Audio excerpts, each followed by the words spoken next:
And I'd like to welcome those of you guys who are just joining us for Metroid Prime. Andrew Maltani, Matt Meschan, David Mansfield's not joining us tonight, but Proxy Hacks is, and we'd like to welcome you guys to just another session of Metroid Prime. Please let me know if the volume is way too loud or if I have to kick anybody else up. Yeah, Prox, is this your favorite, one of your favorite games of all time? It's definitely up there. Yeah, I fear as much. I'm really hyped for Prime 4. Yeah, and meanwhile, we counteract the hype with some of Nintendo's asinine decision-making the last few years, but then again, yeah, it's been a while coming from the gaming industry the last 10 years. And, by the way, yeah, as much as I'd like to rant on it, well, I'm not good at it. Scratch this file. And let me tone down the game volume a little bit. Push the talk.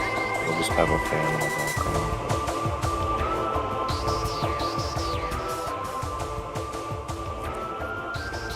Alright. Kicked it down from 75 to 40 because I have to boost everyone up again.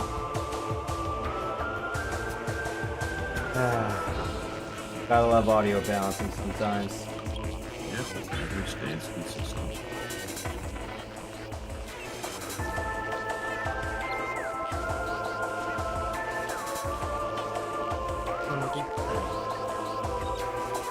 I think I need to push the talk button.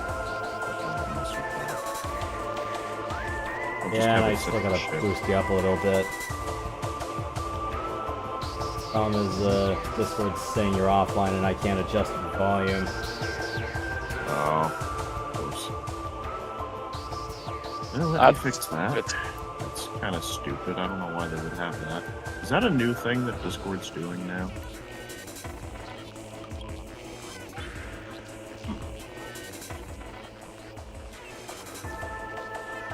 Wait, hold on. Like that. Okay, there it goes. Alright, should be able to do it now.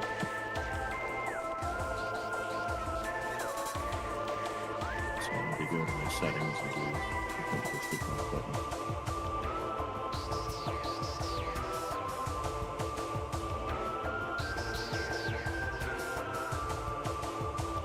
Why not? Is that a new... Don't tell me it's another bad Discord update.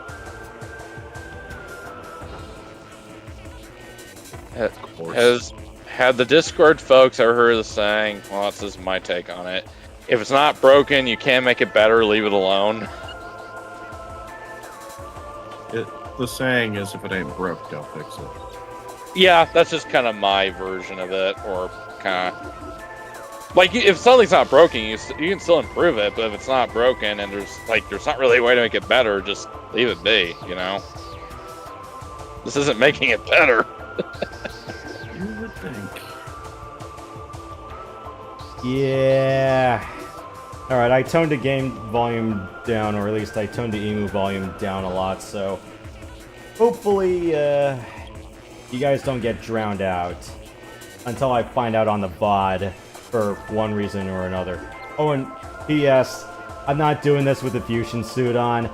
I already did this on hard mode last year, so no, go watch that if you're interested in that one. And if you're wondering why I'm not doing Prime 1 through Trilogy, I kind of have a really finicky thing going on with the image where every third track or so, the music just doesn't play, and I'm going, what? It's like when the other two installments work perfectly fine. So I was like, ah. But here we are, the OG version, and no spring ball. You kids and your spring ball. Sorry. Just play Prime 2 without spring ball. Oh crap, I don't want to relive that again. Looking at you, Spider Guardian. Alright, enough ranting. Can we start the game now?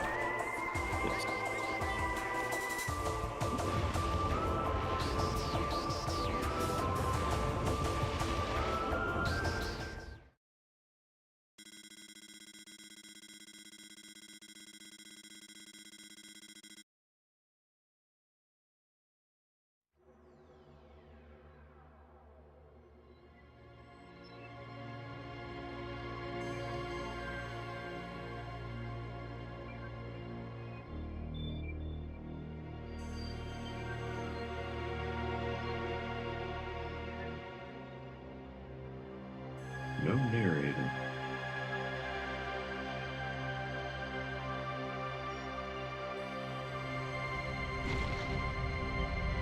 Or if there is a narrator, I can't hear because it's muted.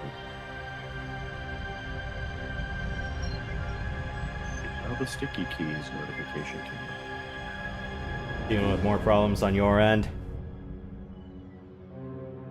I'll live with it.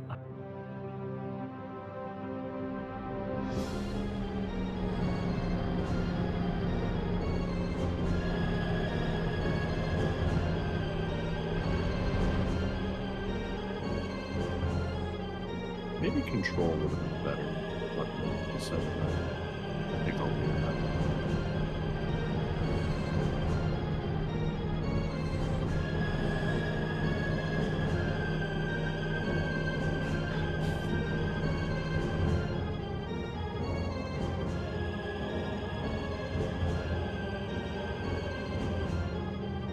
Okay, I think we should. You alright now? We just landed.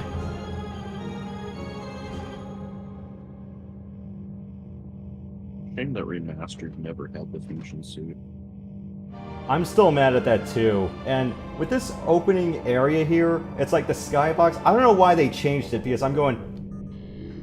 Do you guys realize where the original skybox was inspired from? The opening scene from Ridley Scott's Alien. I'm going... Why did you guys change the nebula?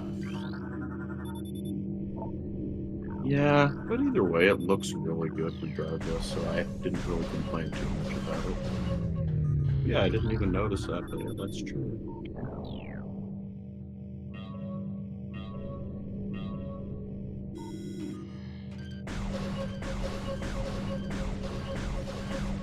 Wait a second, what's wrong with that picture?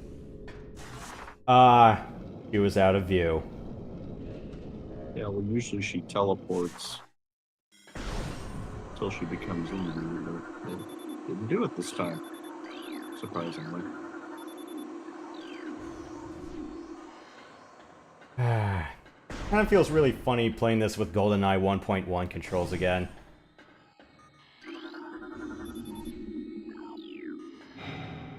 At least with this version too, you can also do missile exploit.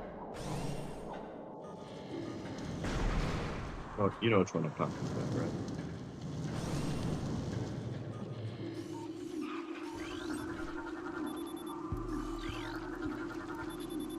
Basically, you alternate between beam firing and missiling, and you can rapidly shoot your missiles. I tend to abuse that a lot when playing this game.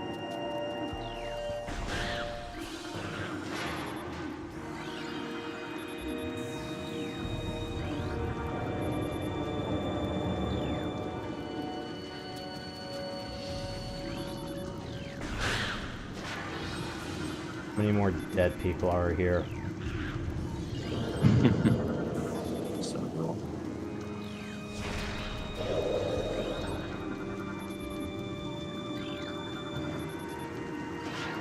When I saw the collapsed pirate in Metroid Prime 4's trailer, I was like, yes. I understood the reference. Did you ever watch the Treehouse gameplay for Prime 4? No, I haven't. I was very pleasantly surprised with what I saw.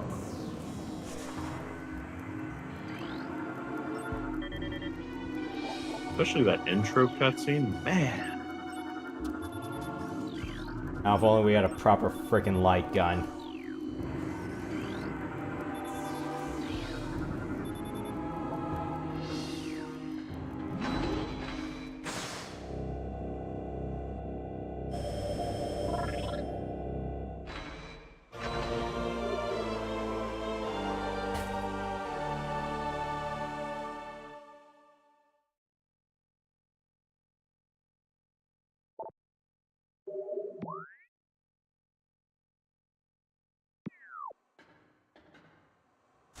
I remember I still have half of a Let's Play of Metroid Prime, but because my capture card broke, I stopped doing it.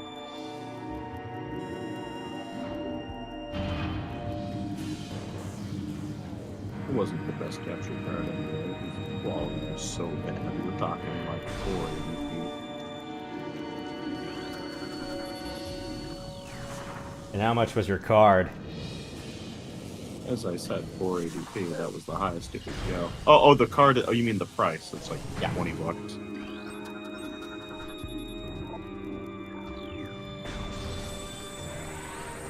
Once I upgraded to Windows 10, it no longer worked. It only went up to Windows 8, and I tried patching it, but of course, no dice, so it's like no whatever.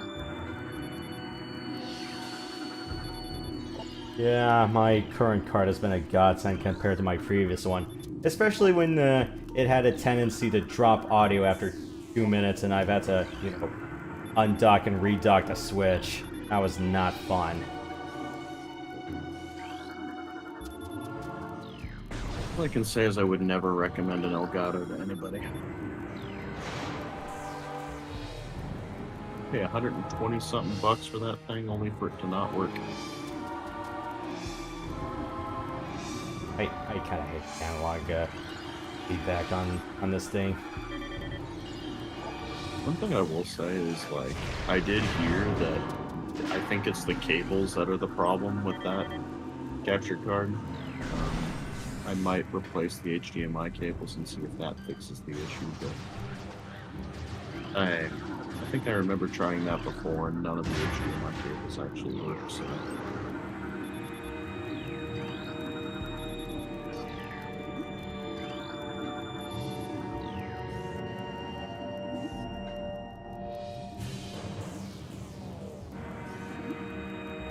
Try the one you suggested.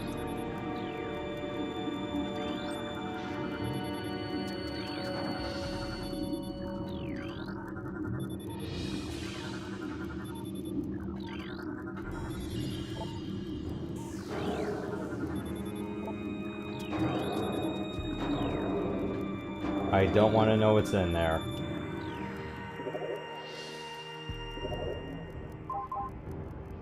I don't think we ever get to find out what's in there. Unless it's like Aqua Reaper vines, but that wouldn't make any sense. Yeah, get on this.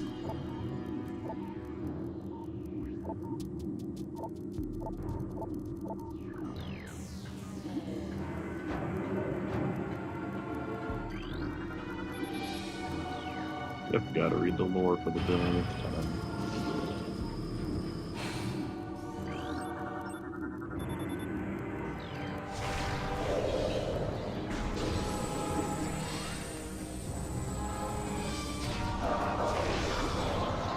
I like how none of these space pirates actually count as a logbook scan until you run into them again at their base on Talon 4.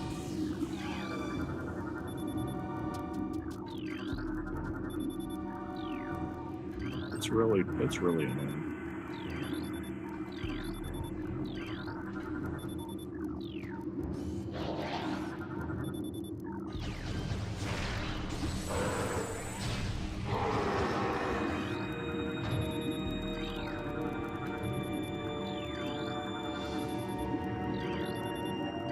Yeah, the one thing I kind of don't miss from this version is the entire thing where the analog triggers of the GameCube can get really finicky, especially when you're trying to strafe.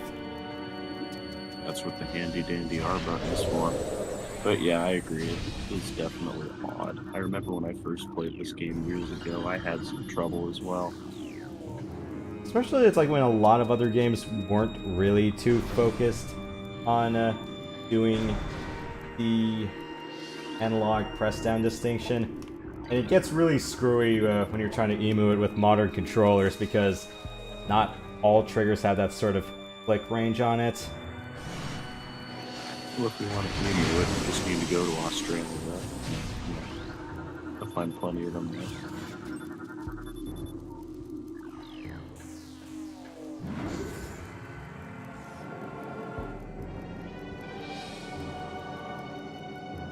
Yeah, I gotta check my controller settings up.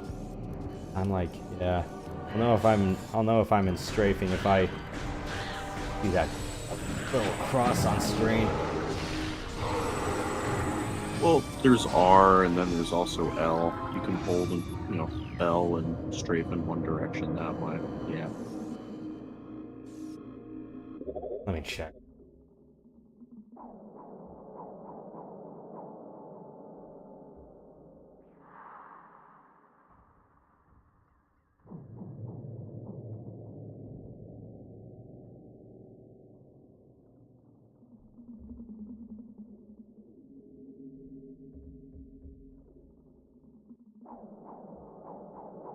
I have to say, looking at this game again after playing remastered, man, it's really difficult to go back to the original after playing remastered because it just looks so good.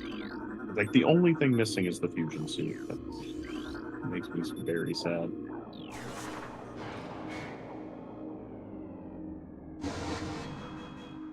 I can imagine how good that fusion suit would have looked, especially considering how it looked in Dread. Man. Missed opportunity.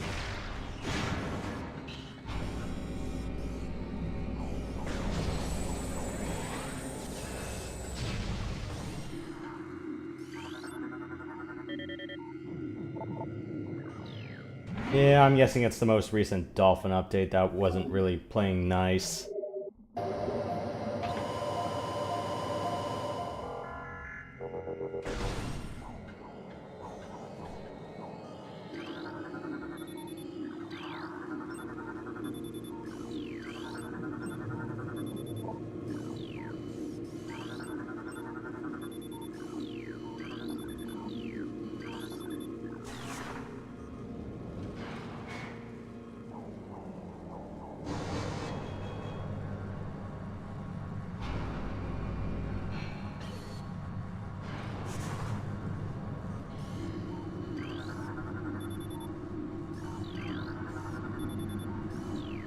Okay, they're all dead.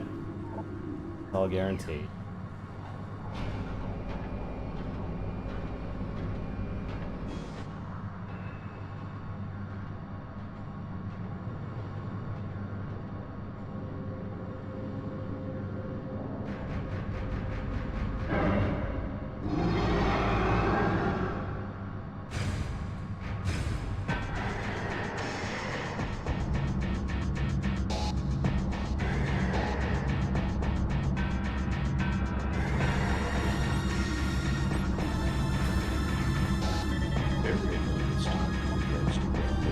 But I have to say, I love the design of the Parasite. It's so good.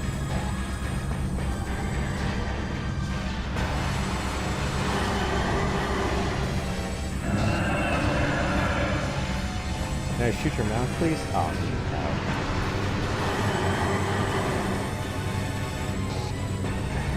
There's a rapid missile.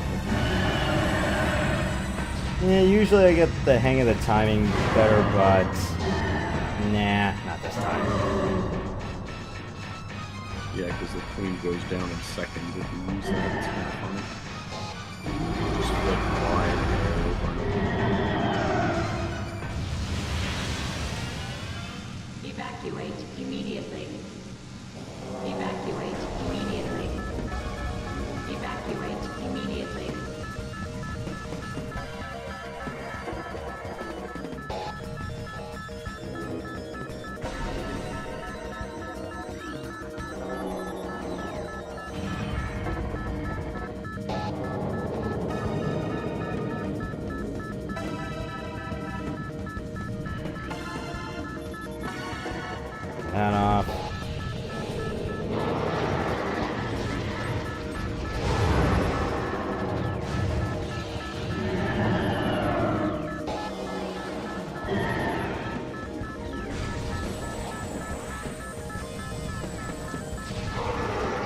Out of my way, please.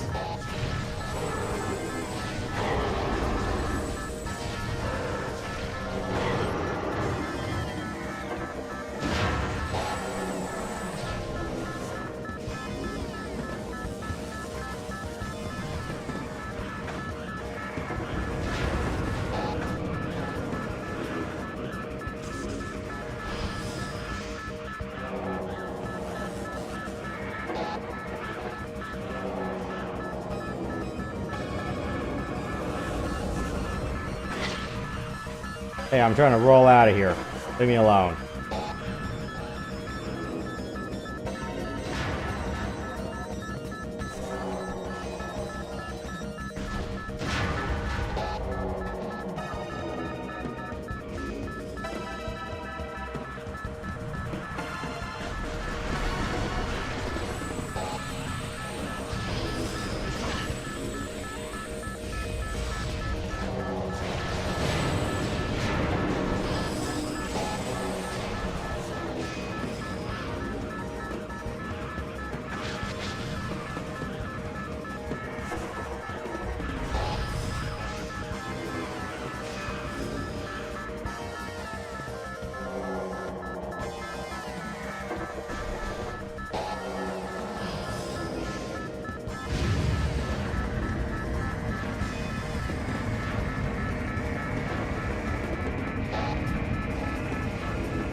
Oh, great.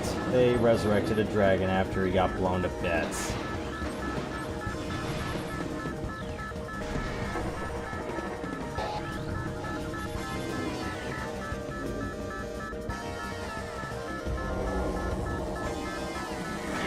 Ow! Stupid electricity.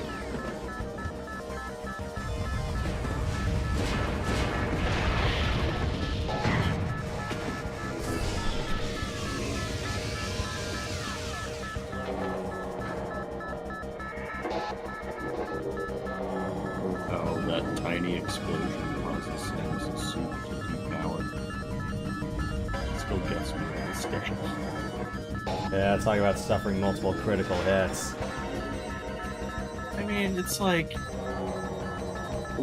What? Was it like an EMP? Was there an electrical EMP in that or something? That's the only thing I could think of that could probably do that. But then again, the Resbits also had an EMP burst, so... I don't know. Chozo technology. It works when it wants to, it doesn't.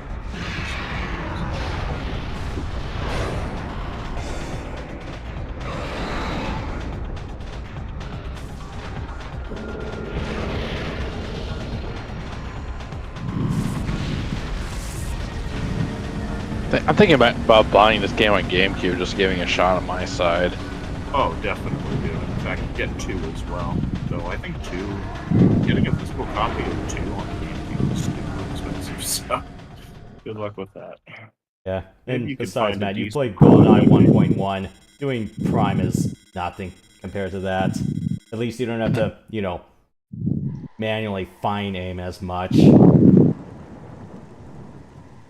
Prime 3. Yeah, I'll probably look on eBay for all that, but just out of curiosity, have you guys had any experience as far as shipping carriers go? Have you guys had any experience with DHL e-commerce by chance? No. No, that happened. Okay. Seems like they have kind of a shaky reputation. That's good. The last thing I got on eBay was basically a figure from Robotech. It was a Zentradi male power armor unit. Still in very good condition. The decals are worn out, but I don't care. Matt, are you breathing on the mic? Oh, whoops, sorry. Alright. Let me just check a few options real quick. See if,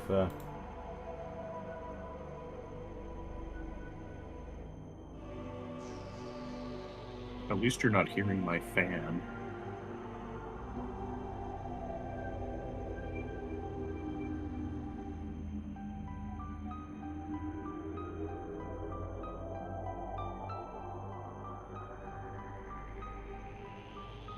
You get to hear your biggest fan in the background.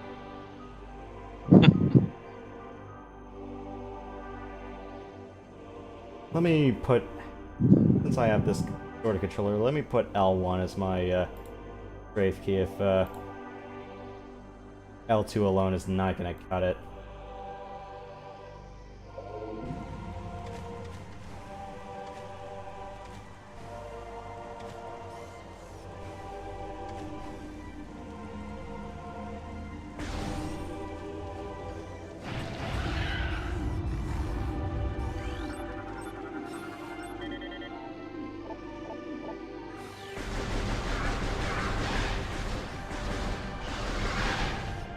That was not what I wanted. Put that on analog or? Oh yeah, Prox, I was telling Yosh, I actually saw Revenge of the Sith in theaters for its 20th anniversary release. Yeah, so did I. There we go. We saw it in 4D, in 4K, IMAX. Oh, that's what I'm talking about. Yeah, it was an experience, to say the least. I just wish they put seatbelts, because those seats will really shake. And it's funny, like, I was... That scene at the end with Padme's funeral when it starts raining, because there was a water function on the seats, I was like, oh no, please don't do it. Thankfully it didn't rain over us. It just a few drops here and there. Huh. Was it actually raining in the funeral? I'm trying to remember. Yeah, it was. Huh. I just remember it was at nighttime. Oh, it was overcast, it was cloudy. It's kind of like Washington State. Except I think the bulk of the Naboo stuff was shot in Italy, I think. Oh, surprised me. In fact, the Theed Palace was like a Crusader castle in Italy, the physical filming location. Right. Oh, that reminds me. Every time there was an explosion, the seats would go up like crazy, and I was...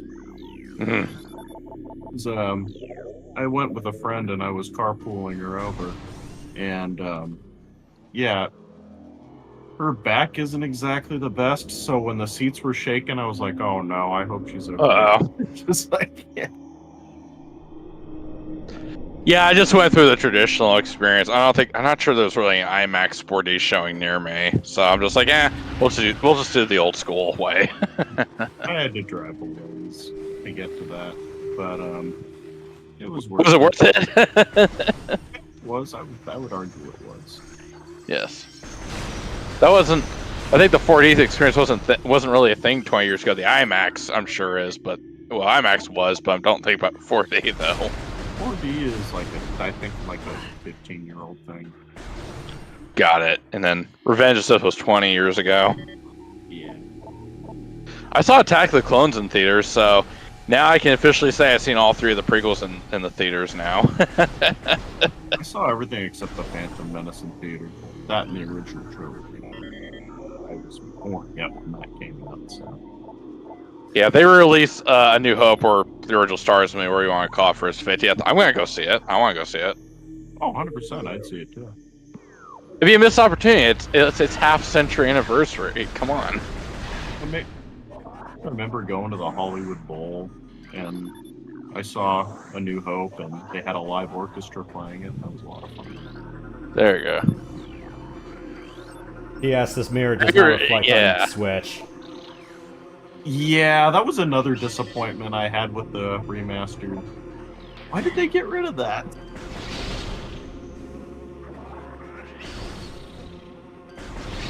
That was the first thing I looked for in this room, and I was very disappointed.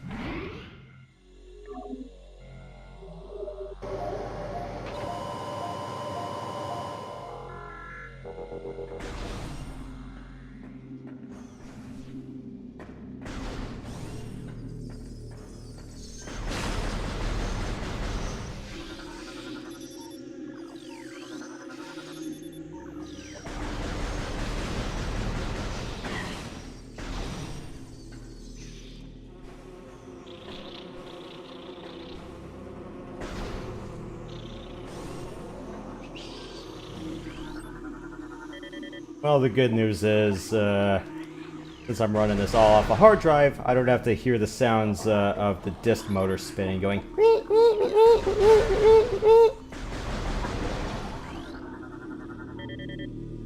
Especially for those resource-heavy doors.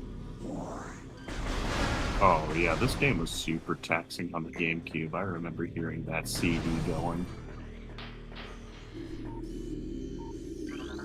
Yeah. Prime 2 had the same thing.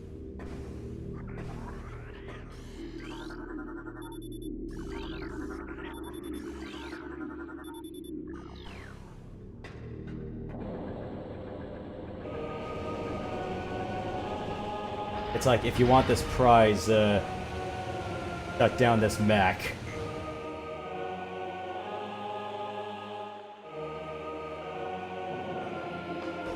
Funnily enough, I was the only one that's been to an IMAX 3D theater before. Everyone else in the group was like, this is my first time experiencing it, and I was like, oh no.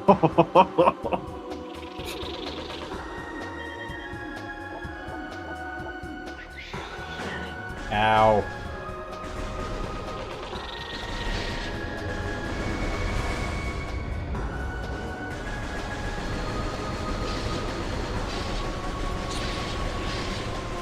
Here's a trick to taking them out. You rapidly click L.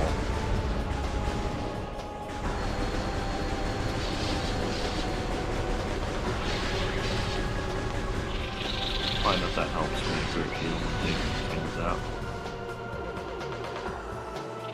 Prox, have you ever read any of the Star Wars Junior novels like Jedi Apprentice or Jedi Quest? Apprentice, yes, I have. Oh, the whole way or just parts of it? Parts of it. It was in a school library. Yeah, I've read parts of the first one and the one where the Jedi Temple gets captured by Qui-Gon's apprentice, or his old one. And just like our TIE fighter, our Nope. power suit's rigged with concussive missiles.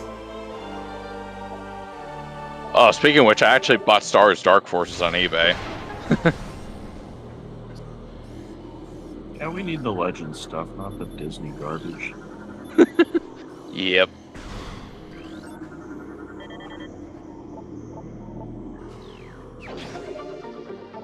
Jason Solo is greater than Kylo Ren. Changed my mind. 100%. Ren was such a stupid villain. I don't know why he was kind of popular, because, like, literally all he was like, I want to be like Darth Vader. My grandpa. Exactly.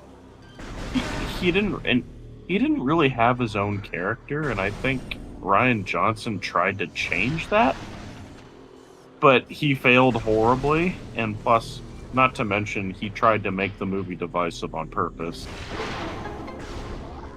And plus, it's like, they didn't really have a plan with the sequels. Didn't J.J. Abrams try to make a plan, but then Rian Johnson just threw it out? That's exactly what happened. So, you know, George Lucas gave them some nice scripts they could have followed, but no. Not DEI or woke enough. wasn't just a spite lose because oh, you made the horrible prequels. Wasn't that a factor too? That's what they say, but I don't know. I mean, so without the prequels, at least they had a story you could follow. So you want about the dialogue, but at least had a followable story. You might not like the dialogue, but at least know how to write. So yeah. I mean, they brought frickin' Space Satan himself back. Come on. That was really stupid. As a cop-out. I love Poe Dameron's line, somehow Palpatine returned. Yeah, I mean, the whole... He was saying what the audience was thinking, basically. Yeah, it's kind of a wink at the audience, kind of, but, yeah, I mean, the whole Palpatine clone resurrection thing isn't something Disney came up with, to be fair. It's some stupid expanded universe story. Yeah. Right, but I remember it was kind of discarded. Yeah, it was uncanonized, but they're like, well, Kylo Ren's not good enough to be his own villain for one frickin' movie, so let's just bring Palpatine back and reveal he was one behind the whole damn thing. They could have made Snoke work, but then they butchered it. Way to waste any circus, people. But then again, it's like, it's the Walt Disney Company. When do you expect them to not squander talent? Yes. Especially nowadays. Nowadays, there's not even talent. It's just altogether bad. Yeah. But in my opinion, Palpatine Rise of Skywalker, he was kind of the best thing about it, and then at the same time, he was one of the worst things about it, if that makes any sense. Palpatine was just, hey, you remember this guy, right? It was just nostalgia bait. That's all it was. Yeah. And that's what modern movies are nowadays. There's no creativity. Just, hey, here's a nice reference. You like that, don't you? As much as I think the Palpatine clone idea is just dumb in general, at least in the EU, it was a dumb idea executed well, to be fair to that, in the EU. But here now, they just recycled it poorly, and they totally ruined Anakin's journey as the chosen one by doing so. Here's my thing. No Anakin, no Palpatine. End of story. I don't care. Now, only Anakin has the right to kill Palpatine. That's completely discarded Anakin's redemption and, overthrowing his master. Only for Rey him to come back, and then Rey to come and just do it instead, because, oh, girl boss, and oh, I'm Rey Skywalker now. That means so. Sorry, I ran out of missiles. I didn't even want to see that movie, but my mom bought tickets for Christmas, and I was like, I'll bought the tickets, we might as well watch it. And as expected, I hated it. Which you hate more, Last Jedi or Rise of Skywalker? Rise of Skywalker. Last Jedi was bad too, but Rise of Skywalker was... Okay, now, here's the better question. Which one pissed you off more?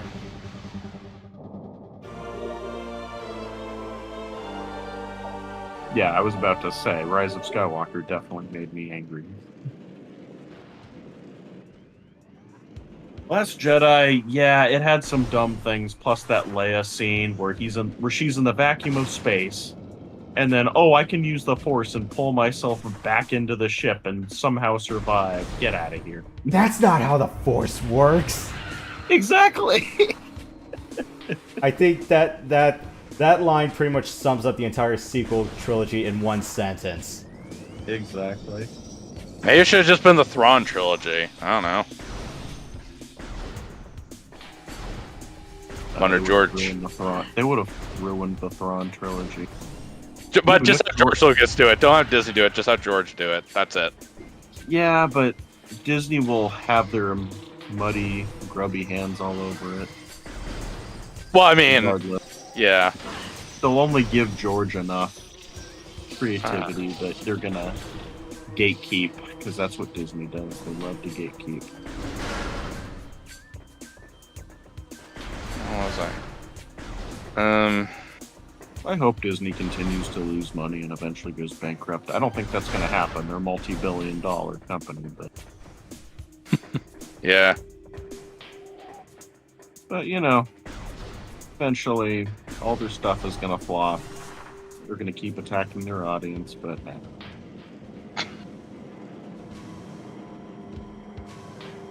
Have you even bothered watching Andor? no. I heard Andor season 2 was okay, but I don't know. I've given up on Star Wars.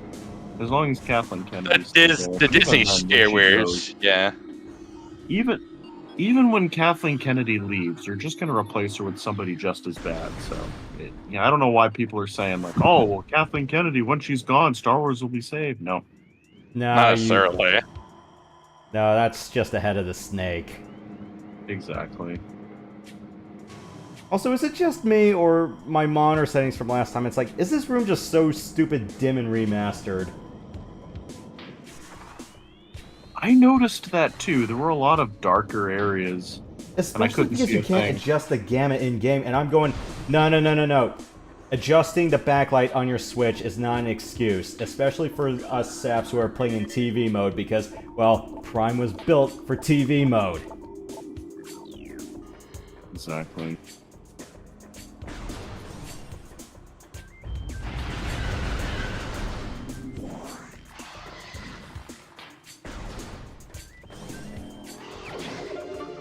Yeah, sorry if I'm going for the second energy tank earlier than I'm supposed to.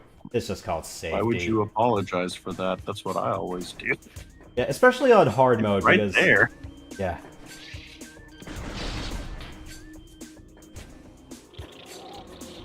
Yeah, that, and I also printed out the items guide. I'm like, yeah, for Prime 1 and 2, I just print out a paper guide for where to find the stuff. 3, I don't need to. Satellite coverage. Funny. That's funny because for 1 and 2, I pretty much have all the items memorized, but 3 is the one I struggle with. Especially some of those energy tanks that require you to basically fix a giant golem, go from one end of the map to the other. Just so involved. Like, some of those items and power cells are just not fun to get. So tedious. Yeah, usually what I always do for Prime 3 is like, okay, let's just do major progression up until the train scene. Let's get everything else. And I'm going, okay, what do I have the power cells for? Or, okay, now let's solve these puzzles in Brio. I really hope they don't have a fetch quest for Prime 4, but I can almost guarantee that they will. For nostalgia's sake or something. Nostalgia's sake. Nobody likes the fetch quests at the end of those games. But I guess if you want to 100% the game, that's a good excuse to do it, but still. Don't do it for major progression. I agree. Have it as an option. Like, I kind of like what Prime 3 did, where you don't have to get all of them.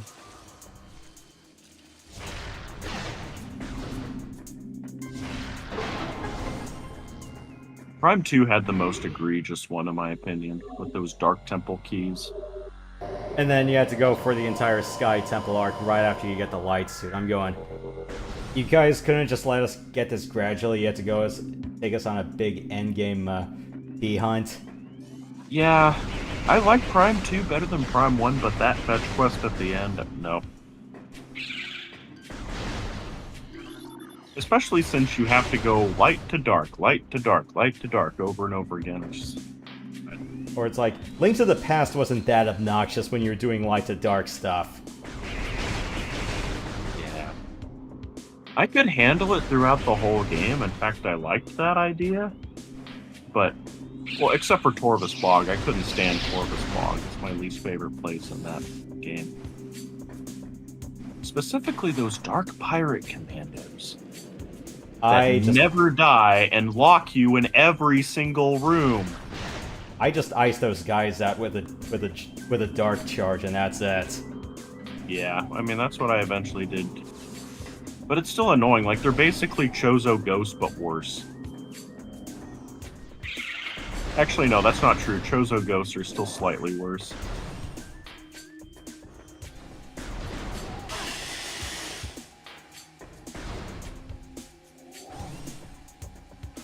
Especially if you don't have the extra visor. Yeah, the only time that I really tolerate trying to kill the ghost without X-ray is getting the Sun Chamber artifact. That's fair, yeah. And then Although again, it's a big case of like going, oh right, super missiles count as an energy weapon, not a solid missile weapon. I take back my original statement. The pirate commandos are worse. Because at least with Chozo Ghosts, you don't have to fight them most of the time, but with the Dark Pirate Commandos, you do. Because they block the area. They lock the doors.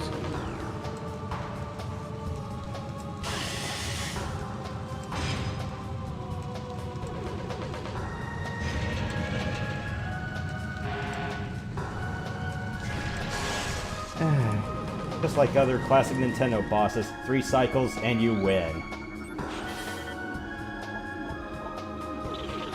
Yeah, just don't forget to scan those. Okay, you got it.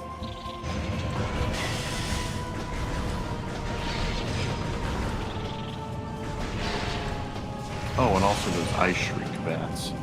I tend to miss them all the time. Or remember that time I was streaming Prime Remaster for the first time and you forgot? I was like, oh, the stalactites were counted too?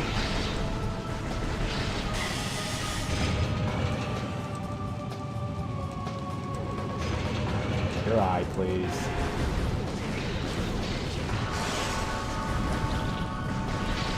Okay, take that back. More like 4 cycles and you win. I think it's Mario and Zelda that are 3 cycles and you win. Well. Yeah. 3 Breath of the Wild Zelda. Twilight Princess, probably the biggest one that does that.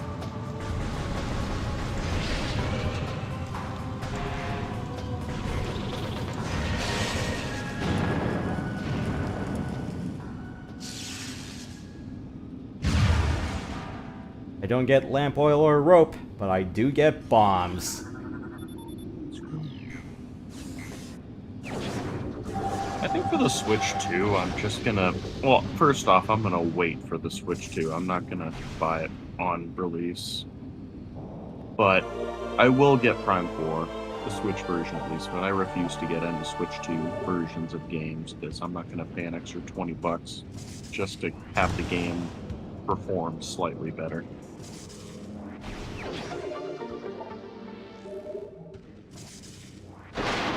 I am looking forward to Donkey Kong Bonanza, though. That game does look really good. Who's working that one? I don't remember. The Mario Kart game also looks pretty cool, too. Though, the fact that they have 32 tracks instead of 48...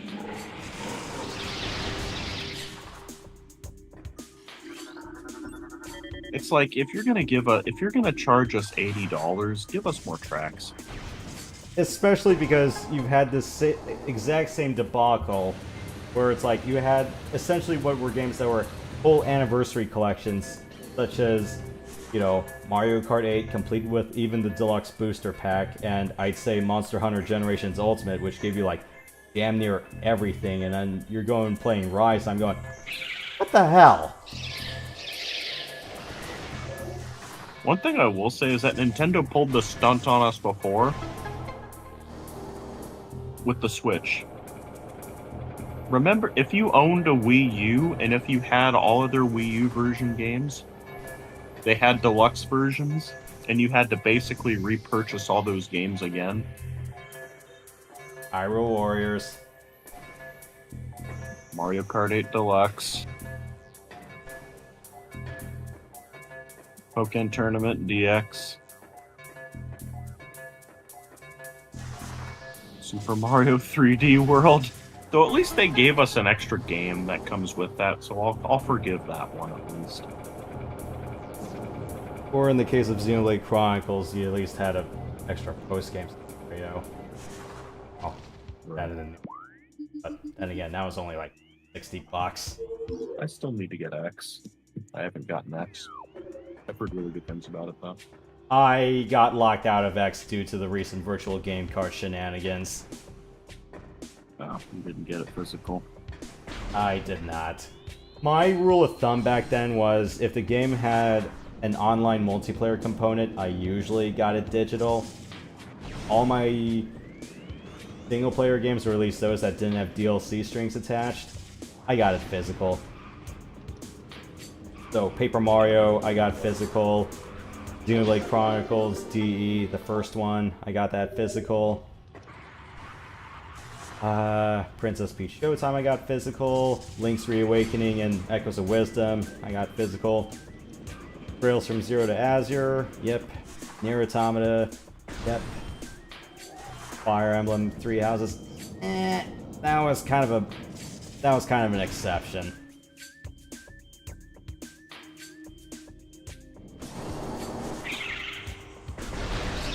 Yeah, unfortunately, Prime Remaster was also one of those exceptions, but that was more or less, you know, a cost-splitting thing back then. Well, that, and they didn't announce when the physical release was out. It was like, oh, by the way, it's like, here's the Nintendo Direct. Oh, by the way, we just let this out now. I'm going, really?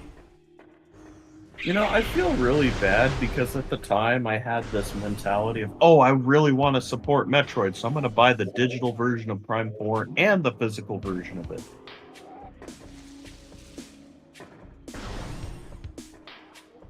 Prime Remaster. Did I say Prime 4 by mistake?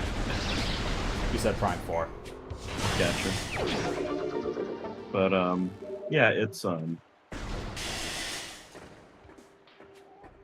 I kind of regret doing that now, given what Nintendo's doing these days.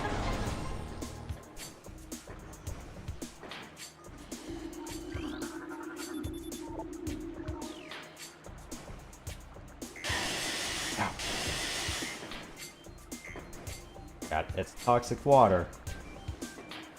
Toxic enough to eat at my soup. Wait a minute, hang on. Am I forgetting second symbol on the floor here?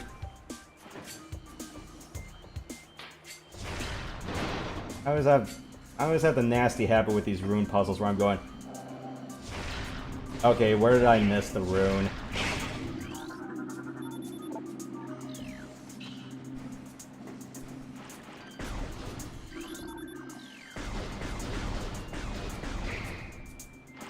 Here, have some shut-eye, you vine.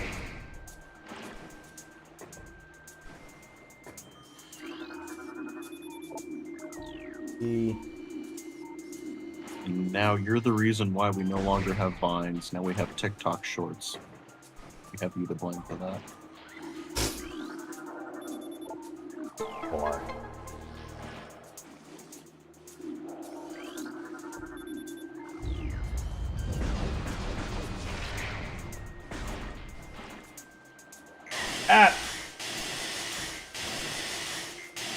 don't you hate it when you just, you think you have that jump, but then you're going, oh crap, I was like a yard or two short. What's worse is when you think you have space jump, but you don't. Which I think is what you probably did. Nah, I thought I had enough running distance. Wonder why Prime Remastered had that thing where you're going, oh, you're playing with these controls, do you want an auto look down?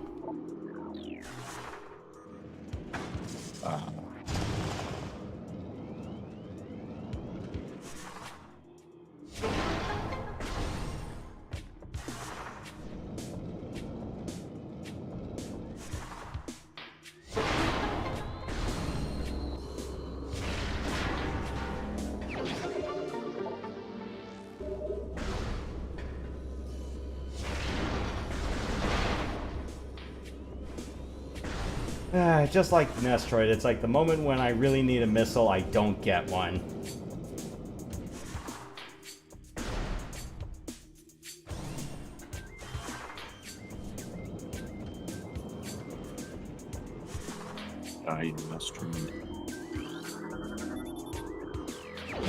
Metroid. Metroid MST. Weird guy. He's always saying like, oh, Nestroid is Bestroid, and I'm like, no, it's not. It's objectively the worst out of all of them.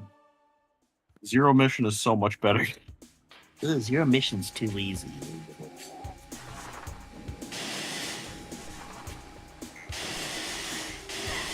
I don't know. It makes no sense.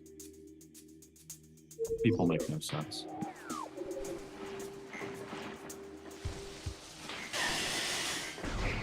I remember my first time playing through this game. I completely skipped this room. I was looking up a walkthrough, and then I noticed, like, hey, there's runic symbols, and the gate is open, but I was just like, oh, wait. Why don't I see the charge beam anywhere in this room? Then it turns out I was in the wrong room.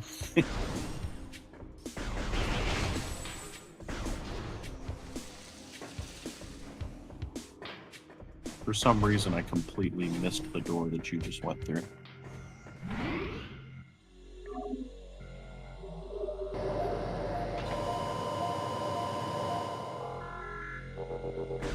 You know what? Maybe for a segment or two, then I'll turn the food on.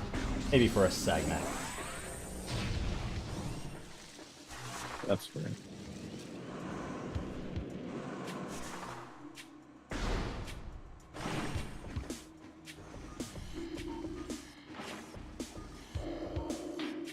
Oh, great! Another solved puzzle.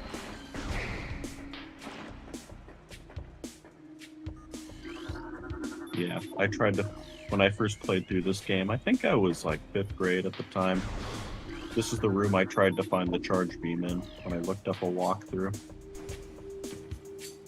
I always keep forgetting about that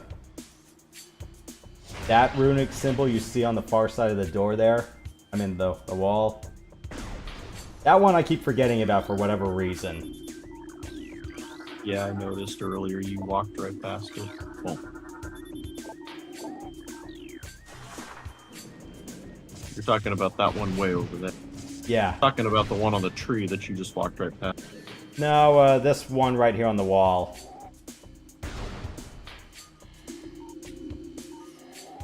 One before the venom weeds. I always keep forgetting about that one. I'm going... Every time I do this on air, I'm like... Which one do I keep missing? I'm like... It's the one over here. The one hidden in plain sight. Or the one that just blends into the background so easily where you're going... Ah, crap.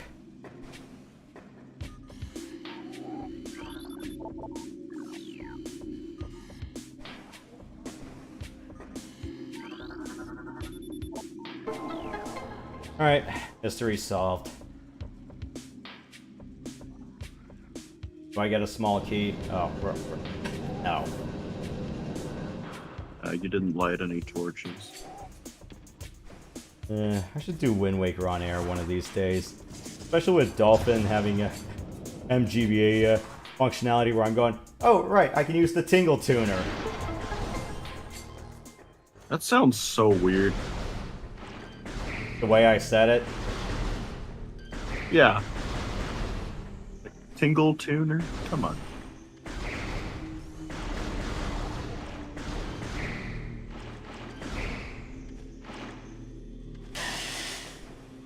I'm not gonna lie, I thought that was the legit name of that item, and I was like, did Nintendo seriously know what they were doing when they came up with that name? But no.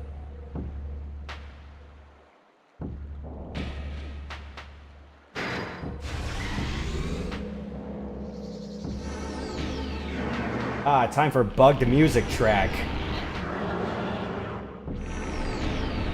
Yeah, it doesn't loop properly.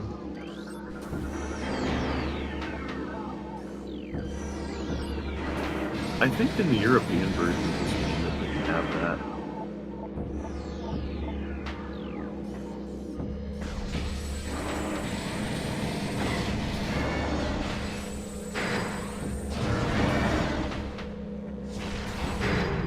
European version of the game also had a cool narrator, whereas we didn't get that.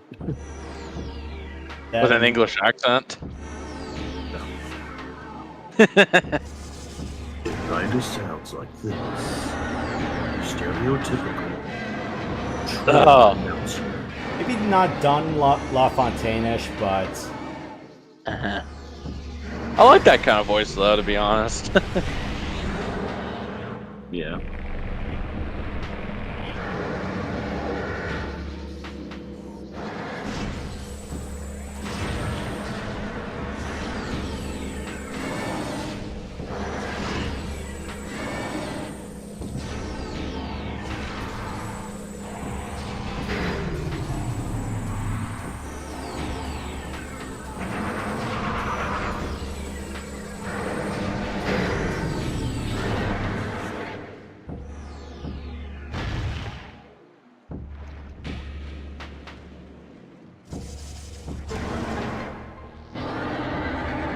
That makes 2. Gotta repeat this twice more.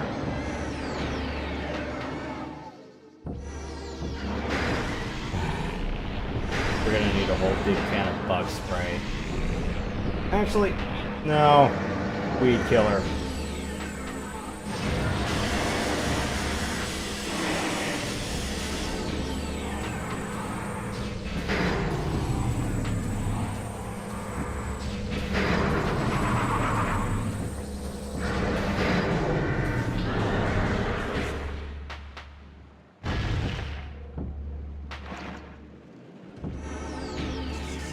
Sometimes I think I just go too soon and then the tentacle just whips me. I'm going, oh, right.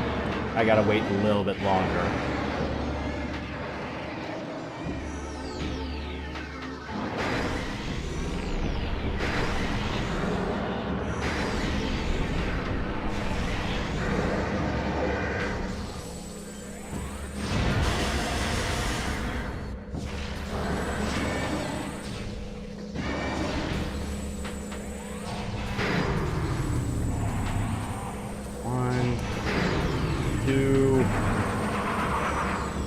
I was watching Runaway, guys, and I was watching Chugga Conroy try playing this game, and it was painful to watch. The guy has no observation skills at all.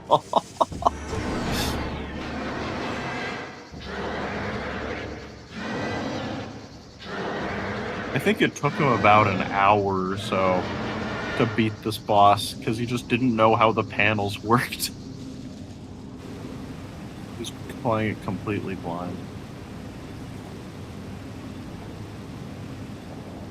Or it's a big case of, well, the one thing that I've kind of noticed about, like, Metroid when you play the intended path, or some other games in general, is that, you know, they always give you, like, the tooltips, or just those quick hints where you're going, yeah, this stuff comes in handy a little bit later.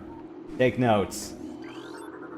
Yeah, or they've, well, in the case of the Flagra, they show you that there's a place in the panels that you can shoot, and that the panels are being flipped. You have no reason not to know that you have to unflip those panels. Or just shoot the glowing red light. Exactly.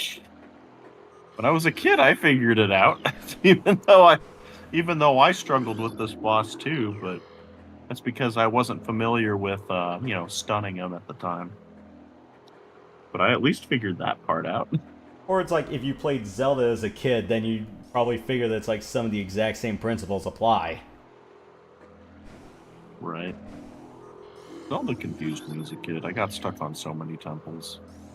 I'm gonna say this though, it's like, yeah, Water and Nintendo, or rather Zelda, really don't get along pretty well. But I'm gonna say this though, Water Temple was an annoyance. The one dungeon in Ocarina that really pissed me off was Forest Temple, considering just how much oh yeah. Yeah, because you had to, because I'm like, shoot the ghost in the portrait. I'm like, how the hell was I supposed to know that? That and Phantom Ganon was such a pain in the ass for that early in the game. Unless you knew how to shoot, but I'm like, yeah, I wasn't really good at shooting stuff in Zelda, so... When I was a kid, I had a hard time figuring out which portrait was the correct one. Yeah, so it's like, I'm gonna say this though, it's like, yeah, Water Temple was an annoyance. Forest Temple really pissed me off, so I don't have a problem with Water Temple. Water Temple thankfully got better with later versions of Ocarina of Time. But the Fire Temple? That is my least favorite temple in the game, by far. Or I remember Shadow Temple, I'm going, wait, these are wood planks that you can just burn with dense fire? I'm like going, oh, crap. I remember I didn't get, my first playthrough of Ocarina of Time, I didn't get any of the magical power-ups. I didn't get Ferora's Wind or Neru's Love or anything like that. So when I found out that I needed Din's Fire to open the door to the Shadow Temple, I was like, well, great, where do I get Din's Fire?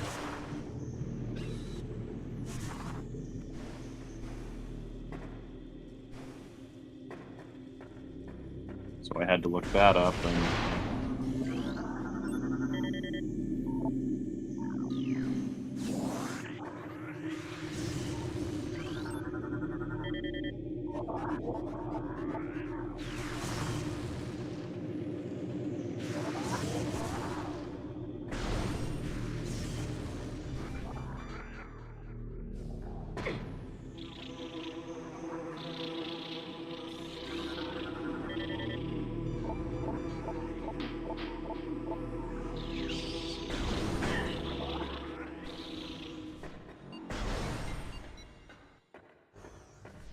Let me just grab the missiles that we can, and then let's go down to Magmoor Caverns.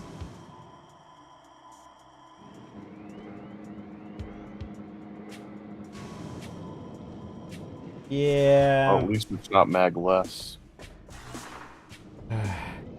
Doing Thardus on hard has really kind of broke me in a little bit of a way, because I'm going, of course, it's ammo dependencies, and I nearly freaking broke my trigger finger over this fight multiple times, so... Thardus is the worst fight in the whole game, in my opinion. It's not a hard boss, it's just long. It's really tanky, or it's like, the one thing that at least, I gotta check if Trilogy did this, but Remaster definitely did this, was, you know, you just had to bomb to expose the weak points instead of having to do the entire thermal shenanigans. Yeah. I love the name of the boss, though. It's just like, hey, we're Doctor.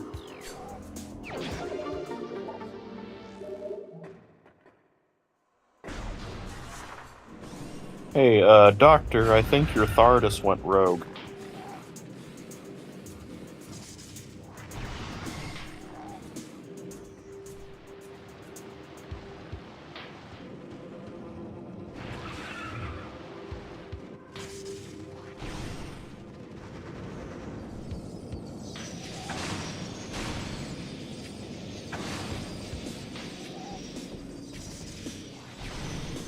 For some reason, it doesn't seem to be able to travel back and forward in time.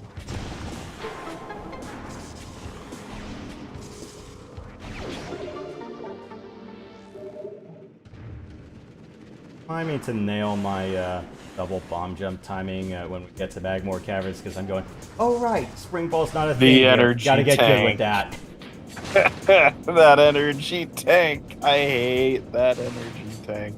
I know GameCube. that, like, you know, in Prime Remastered, and I want to say that the attract mode for this game, the demo reels for this game, at least it showed you how to do double bomb jumping for that particular room.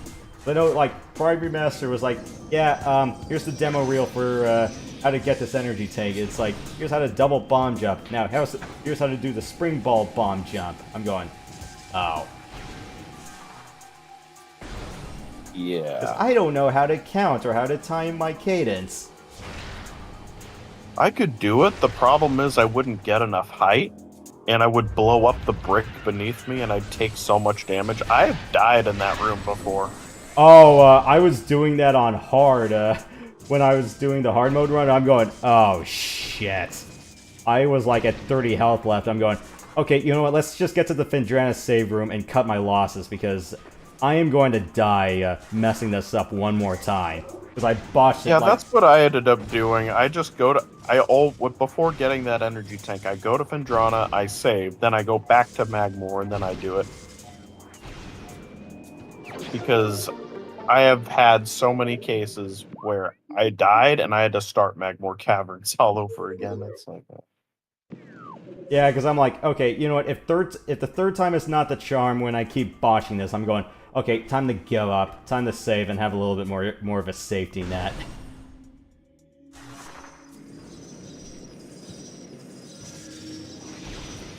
And then it's like, it all just comes to a nasty head doing Spider Guardian. I'm going, especially when you're struggling to get up that frickin' ramp. Spider Guardian. Oh, that last segment with the ramps. Oh. My first time playing Prime 2 and getting to Spider Guardian, I wanted to quit for a bit because of how hard that boss was. But I eventually beat it, but I was like, I never want to fight anything like that again. Or remember I didn't. that giant cleaner glass drone? What was it? That was the other thing I hated. Here's the thing. I love Sanctuary Fortress. It's my favorite place in the whole game. But those two bosses, ooh. Yeah, I'm going, it's like, why front load this now with all the Morph Ball bosses? And I was grateful. It was like, yeah, you did Spider Guardian, then you did PB, and then it was like fighting Dark Samus Take 2 was a godsend. That was an amazing fight, even though it's easy. And then, what is that? What is that droid? The Harmony class? What are you referring to? Are you referring to the not Quadraxis, but That other Morph Ball puzzle where you boost off. yeah. That's the one the one with the glass tube, and Yes, then you're that on one. you're on these spider ball tracks. Yeah, that's the thing I was talking about. I hated that thing. I forgot Having the name to of it. boost ball across and hit the things that pop up in a split second. And then it's like you have to hope your angle's correct with all of that because, you know, it's like, this isn't the sort of game where you would get like the guiding arrows to say, hey, this is where you're gonna launch. It's like, what do you expect this to be, like Breath of the Wild when you stasis launch things? Yeah, I know. Kids have things so easy now. So to be fair, unfortunately, kids have it way worse than we did too, because the games that they've been getting have not been good.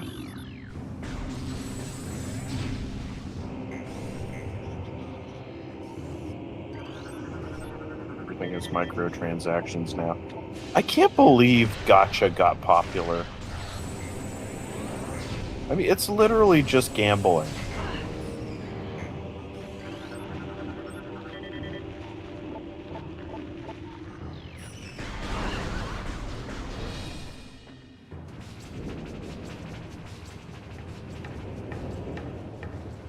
I see so many people saying, oh, I gotta get into my daily gacha, and I'm like, you're wasting your money.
Okay, where is the entrance to the pit?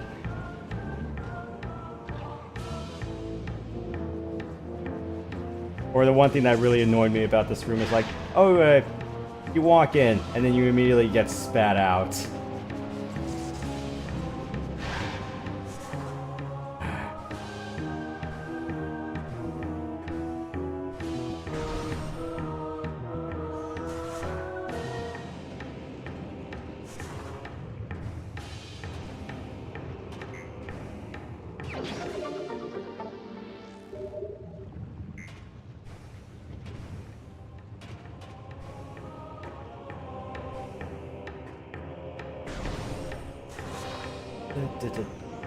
Alright.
with this. I guess it's to be expected, though. I mean, how many times have we ran through this game?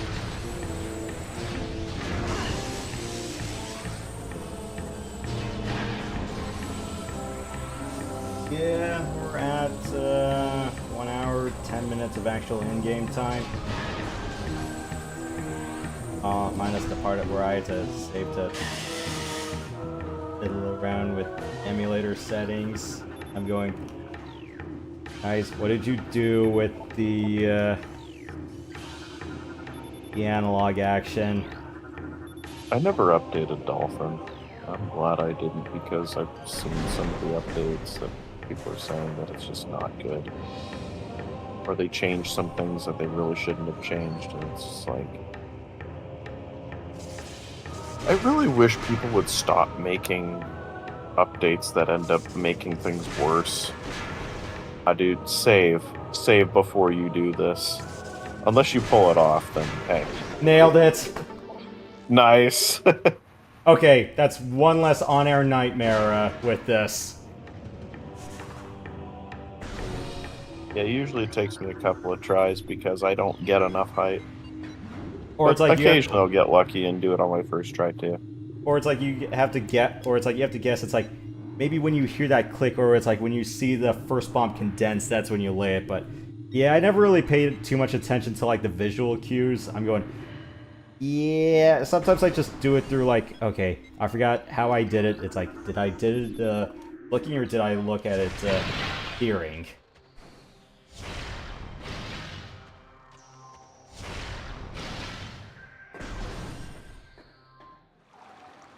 Ah.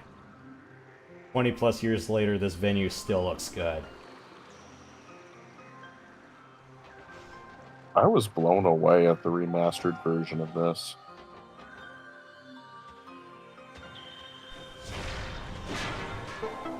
Yeah, it's like, but I do agree, this looks really good still. Like if remastered had the fusion suit, then I would probably not have been complaining. I would have been overlooking. I would have overlooked the mirror thing, but I'm like, oh come on, you guys! It's like, how do you forget? Like, or it's like, did you intentionally just neglect to do? It's like, did you forget or neglect to do it? They probably forgot. Because I'm like, it's a new game plus bonus. There are reasons for people to come back to this thing.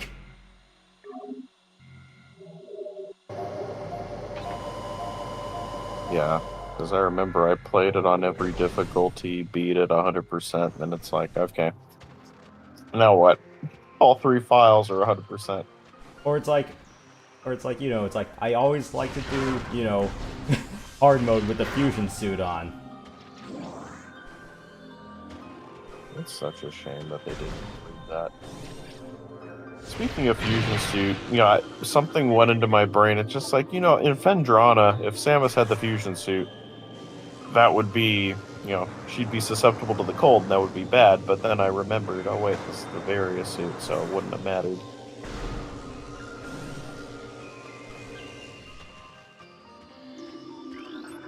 And then I in think Dread, like, they completely changed that, and they made you wait for the gravity suit before you were immune to the cold. Oh yeah, that was the case in Dread. Yeah.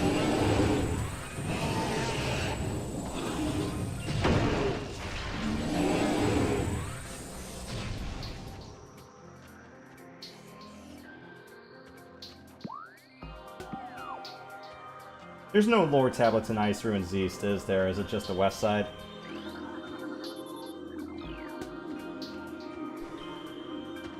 No, not yet. Alright. Plus, most of it requires the plasma beam anyway. I was talking about the lore tablets you scan. Yeah, just at the very end. I don't believe there are any here. Because I know there was one in the other Ice Ruins, and there's one that I keep forgetting about, like right before you get Boost Ball. I'm going, I keep forgetting about that one. Alright, I should scan these guys, like limited time ones too. Good old Crystal Light Lemonade. Oh, you're talking about The ice burrowers, yeah. burrowers. Yeah. Like it's them and the ice Right. shriek bats. Oh yeah, those are very rare. Like you only have like 2 chances to scan them, and that's it. I've missed them so many times, and they come at you just so spontaneously. It's like, come on.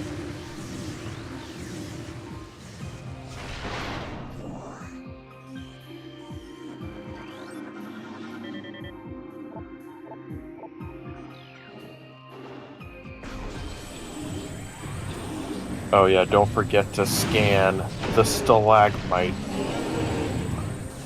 It's like, yeah, that's a research. Why is that a research entry into the logbook? That makes no sense. It's like, it's a rock formation.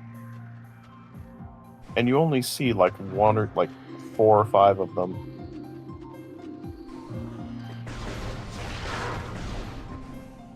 I remember when trying to complete my logbook for the first time, I was like, what research item am I missing? And I found out it was a stalagmite. It's like, come on.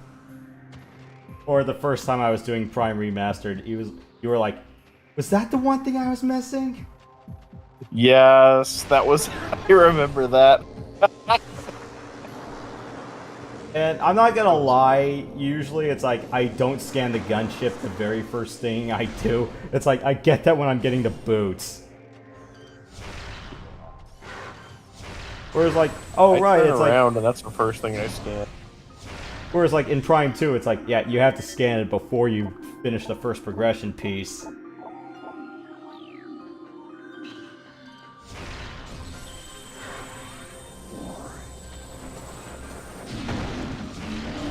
Yeah, I think in that instance, when I was commenting on your video, it was basically just like, okay, I think I have everything, but I can't for the life of me figure out what I'm missing because I hadn't played Prime in a long time. But then when I found out, when you showed the research, I was like, wait, really? That's one of them?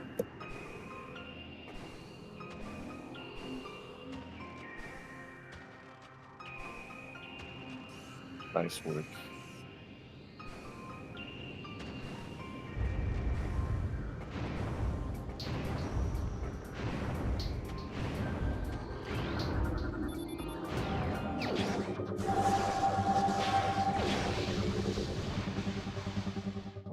Now, please, for crying out loud, don't miss any of these jumps. Okay, good. Yeah, because usually it's like I would, you know, focus the camera or at least tilt down and then lock and then run, but yeah, I have not been doing that. Yeah, you hold R and then you hold L, and you can stay looking in that direction.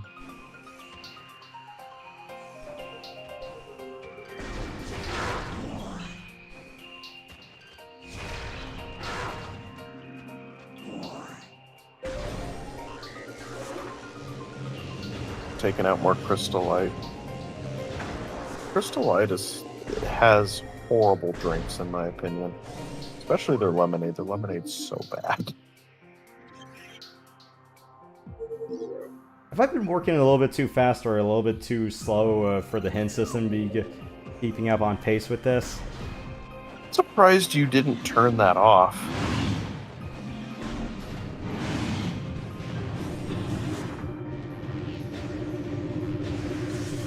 Because I don't faff around a lot for the hint system to be working that quickly. I'm like,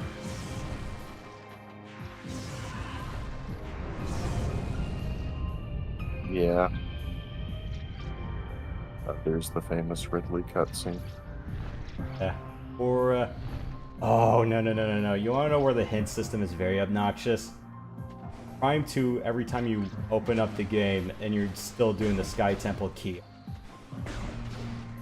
Oh, yeah, that's right. And it's like, hey, doofus, don't forget, you gotta go to the Sky Temple. I can't yet. I'm still looking for the keys. No, you don't understand. You need to go to the Sky Temple. But I'm still getting the keys. No, that's cool and all. Or it's like, But you need to go to the Sky Temple. or I'm going, I already got the hints already. I found out where all the dead Luminoth key hunters are. You don't have to remind me. Like, I would say Navi levels of annoying, but... Nah, that's more 5 levels of annoying, at least in the original Skyward Sword. At least they changed her up in the Switch version of the game. Which I actually enjoy. You know, the Switch version of Skyward Sword is great. I think that's the definitive way to play it.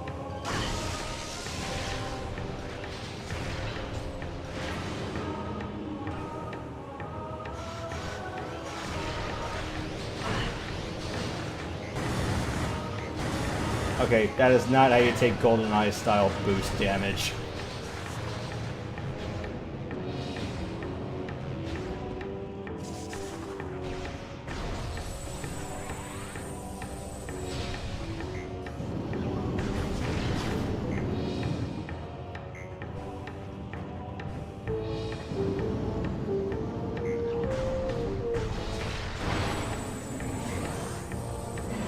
Yeah, you don't have the ice beam, you can't freeze those yet. Which, funnily enough, I didn't discover that you could do that until way later. When I put, like, in a much later run of this game. We're talking, like, years.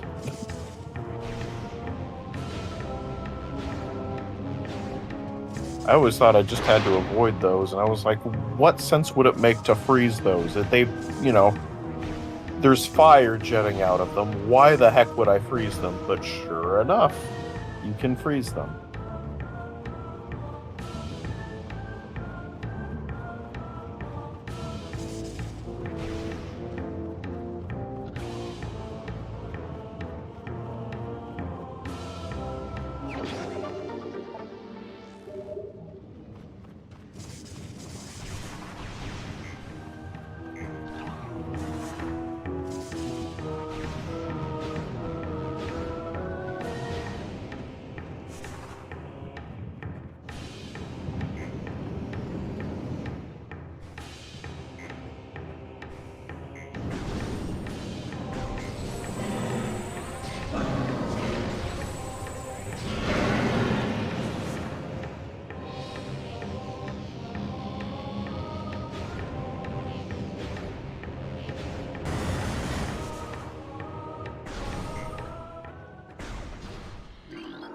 Before you just boost ball through the lava.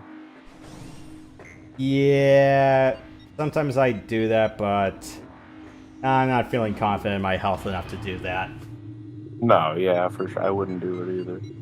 It's like, once you get like Gravity Suit or like 8 or 9 energy tanks, then yeah. But I'm like, nah. Now we're just On near- hard, I wouldn't do it, but, well, maybe, eventually, if I got used to playing on hard mode.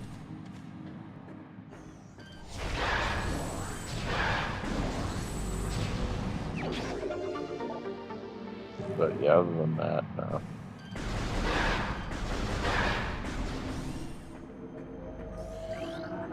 I don't think you had to refer to your piece of paper once so far. Not yet. It's only when I get to like the research lab when I start pulling the notes out. Oh, well. There's one in that crazy morph ball path. Then there's the one that requires super missiles to open. Which is kind of dumb because... Actually, no. It's fine because you get super missiles in the facility itself. And you already have to backtrack anyway, so it's not that big of a deal.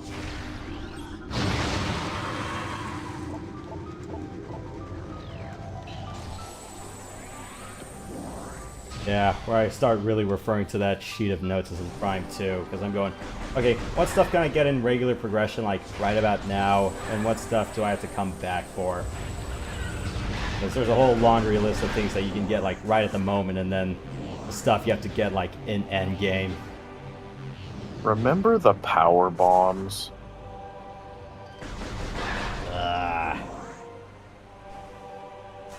It's like you're busy in Sanctuary Fortress, and then all of a sudden, incoming transmission. There's a power bomb guardian in in the dark realm of Torvus Bog. And I'm like, oh. It's like, where did you pick that up? It's like, Yeah. oh, by the way, we found your equipment transponder. It's like, we found your power bombs that you didn't realize you had at the beginning of the game. And it's like, Oh, yeah, you don't. Yeah, that's true. I wouldn't have minded, like, if in Prime 2's, like, opening area, it's like, okay, it's like, you only have to do this once, but you don't have to come back to do this stuff again with the boost ball or the spider ball. It's like, okay, this serves this purpose, but if you have to come back here, you don't have to use it again. And then go find it. I just wish they had power bombs already in Torvus Bog, that we didn't have to go all the way back to it.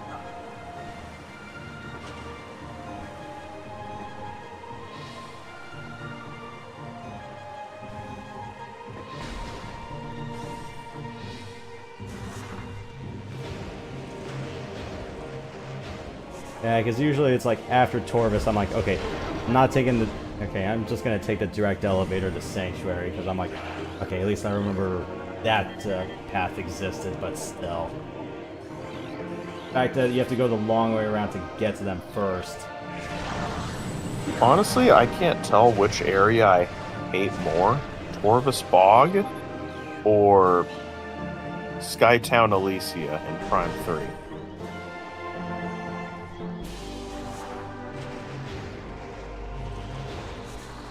Oh, I will say this though, trying to free aim on those fans in Prime 3 with a controller is awful. I'm going, ugh. I wish I could have had like a legit Wii remote and nunchuck to do this with, but Pufisra ended up destroying all the Wii remotes. Yeah, that was my biggest gripe with like those dumb like zip lines that you had to stay on. And you had to shoot those things, otherwise you would fall off and have to start over again. And sometimes due to the trajectory of your aim, like even though you're aiming directly at things, because of how you're moving, you will slightly miss them. Oh yeah, because you have to lead the target while you're still zipping around. I'm going, Yep.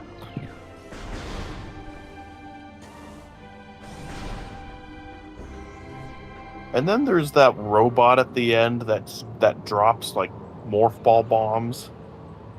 Then you have to shoot those, and those take a few shots, not just one. was it that big clam-like droid or something like that? I know it's not the Steam bot, but...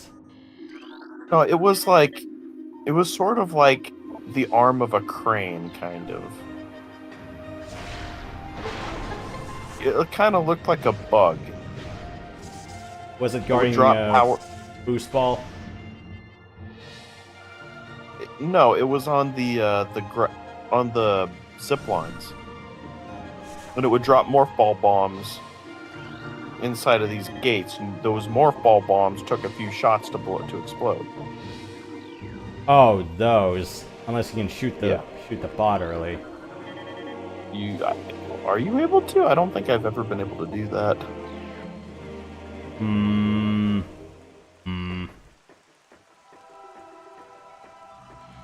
And believe me, I've tried.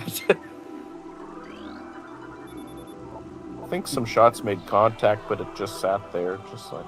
Yeah, if I'm gonna do Prime 3, I might just do it mouse and keys. That game wasn't designed for mouse and key. Oh, actually, no, that would be good.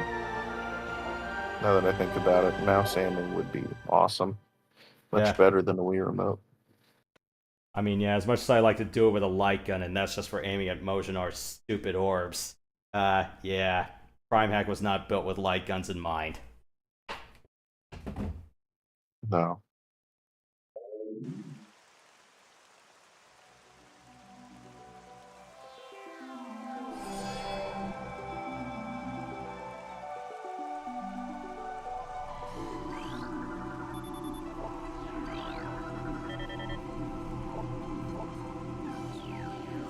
It's that have to, or maybe like a Downing.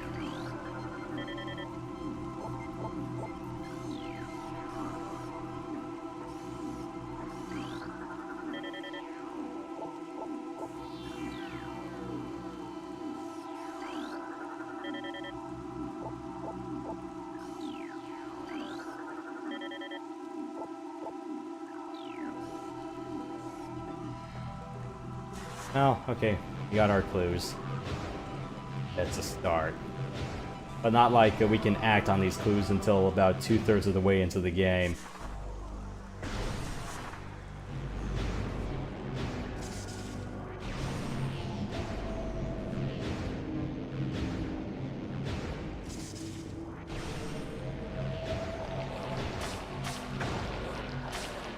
Don't ever take me alive, Needles.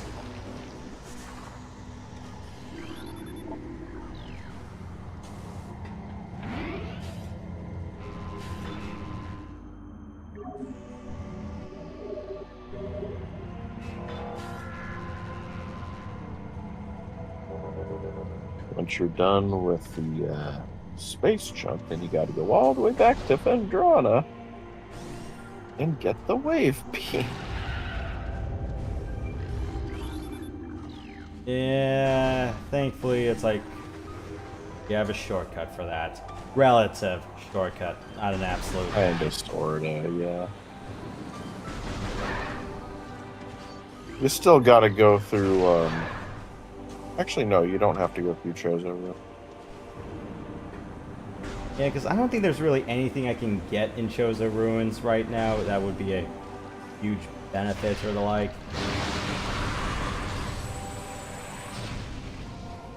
And you got a lot of the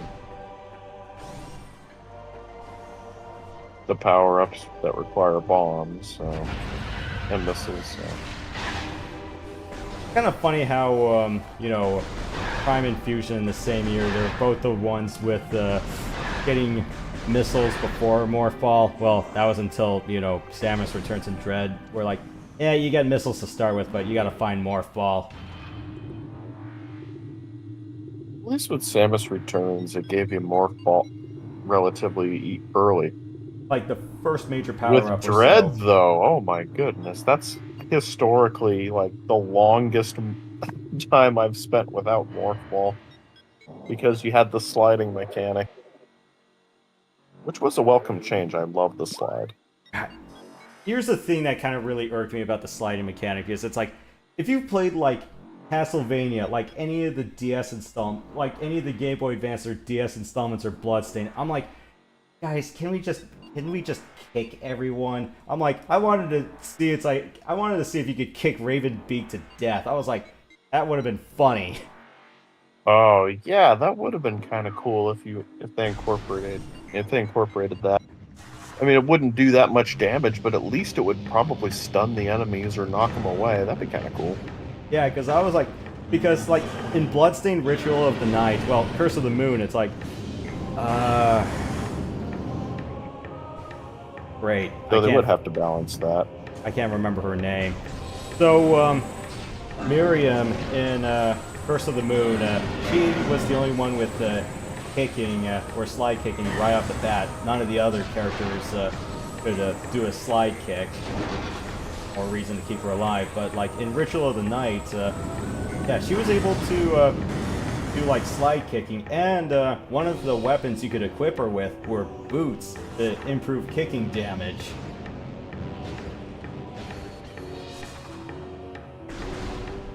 And also there was a little stat tracker in Ritual of the Night that kept track of how much distance did you kick, or how much distance have you done the slide kicking over.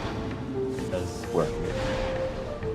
it wasn't really too much of a thing to have dash boots until like way later in the game, so slide kicking was the fastest way to traverse.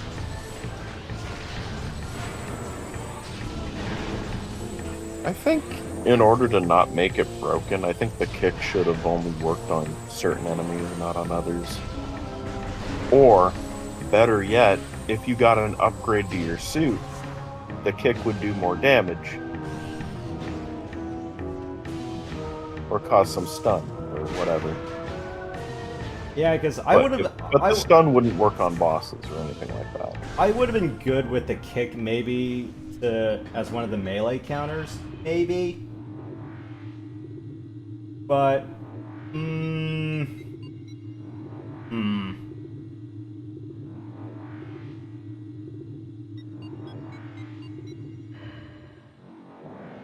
I did like the melee counter a lot, though. At least not in Samus Returns, because you had to stop and then do it. But at least in Dread they fixed it. They Where made it a you lot can- more fluid. where you can run and counter. Yep. And it automatically aims at the target too, unlike in Samus Returns where you actually had to aim. But at least I remember in Returns, at least you had a full charge, especially before you got the charge beam. That's true. And you could also do pseudo screw attack. Unless you were playing the game on hard and fusion mode, then you had those stupid kamikaze bugs that basically if they exploded once, you died.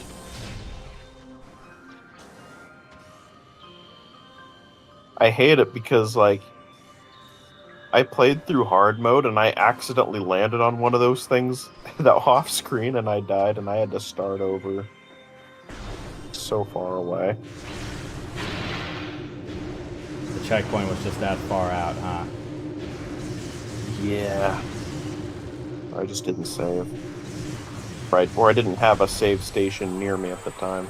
Yeah, I always had to I didn't wonder think what the I needed hell, it. what's the checkpoint system for? It's like, if you had all these save spots, I'm going,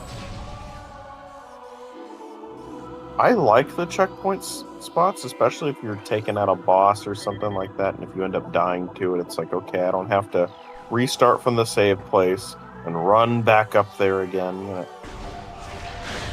yeah, whereas like Fusion was like, almost every boss had a save door, like, you know, just a stone's throw away from it.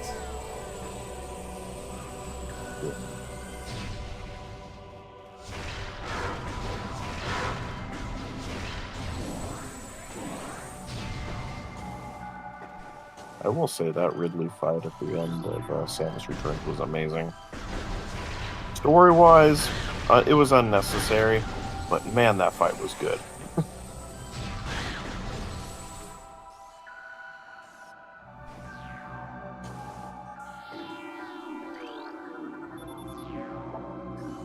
Where is the shaman? Oh, it's the only one that's in red.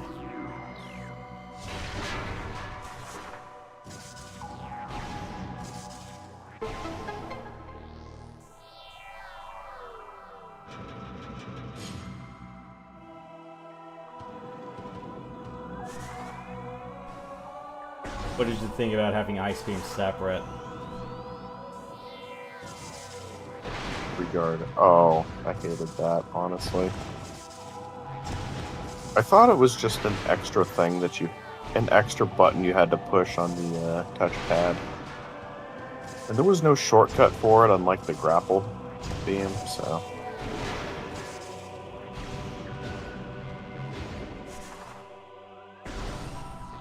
But yeah, having to go back and forth and change between it constantly was really annoying. Especially, I it's will like say that I do like Ice Missile. or if you're trying to use like the ice weapons for platforming, I'm trying to mount like this pancake so I can get up there. Right, and then you get to a point in the game where you don't even need it anymore and it's just sitting there collecting dust. Whereas like, you know, ice missiles and fusion, it's like, okay, the entire PYR, the entire meltdown arc is, okay, you've practiced with ice missiles, now here's a 6-minute quest. Hope you learned something with it. But it's like, you know, it's like, keeping it with the missile launcher still released, it says, okay, you can still use it to kill bosses to a point. Right. I do like the introduction to Seeker missiles in a mainline Metroid game. That was the only thing in Prime at the time.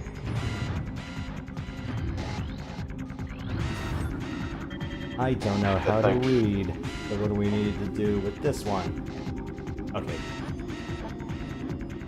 Stamina, hyperventilate. I love how the Sheegoth looks in Remastered. They did a phenomenal job with it.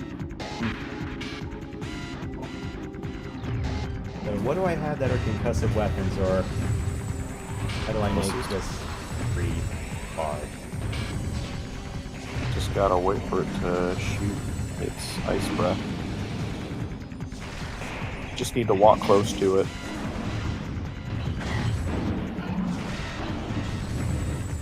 After it does that attack, then you just shoot missiles while it's panting like that. Makes the fight so much easier.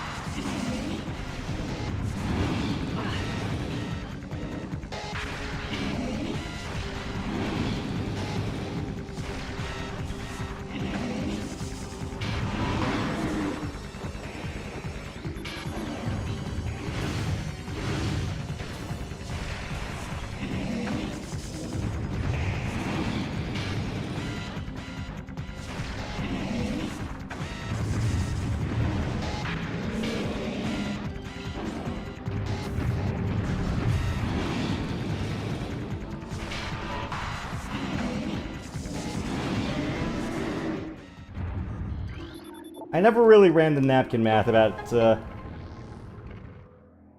much damage each weapon does.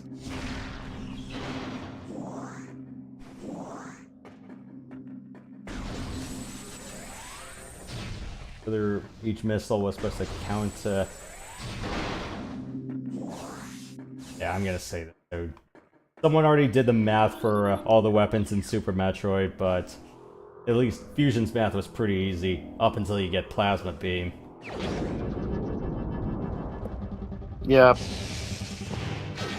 I find that if I just do the rapid missile firing technique, I usually take it out in like 15 or so missiles. Doesn't take very long. Yeah, whereas it's like, I think the bomb technique is pretty much just a way to, you know, prevent soft locking in this fight. Yeah. You do take a good amount of damage, though.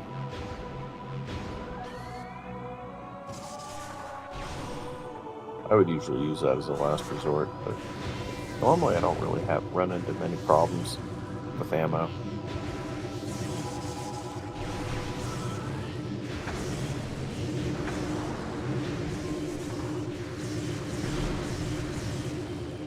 And here comes the most annoying stretch in the game. After I blow my my trigger fingers out against Thardus, or one of my thumbs. Yeah, I'm gonna call it quits, because usually after Thardus is when I prefer stopping. Because the Pirate Outpost is... making very good time. Pirate Outpost is a slog through and through. Yeah, it definitely can be. And then having to fight Thardus right after. Or if you did what I did, and you forgot Charge Beam all the way up to that point, you had to go all the way back to Chozo Ruins to get the Charge Beam.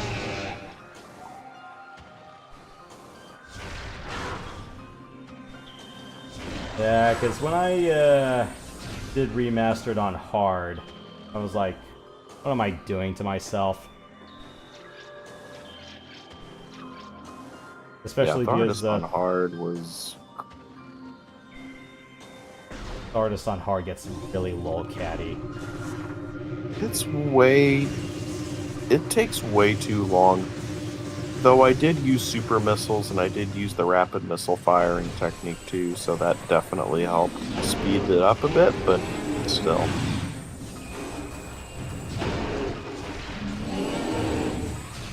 I also used morph ball bombs as it approached, and yeah, that did some damage to it, but... Or at least it skips the thermal part. Yeah. That definitely helped.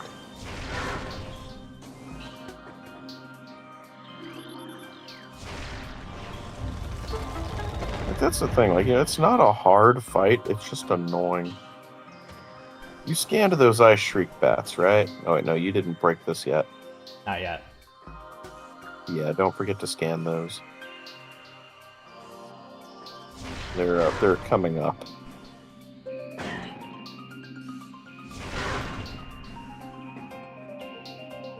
Oh, There they are. Done.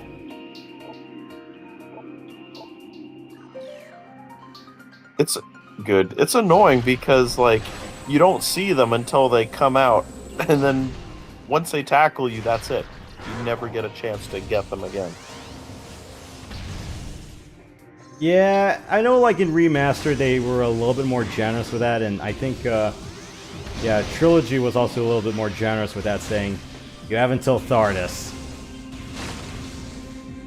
The problem is, you don't go back anyway, so it's like, what's the point?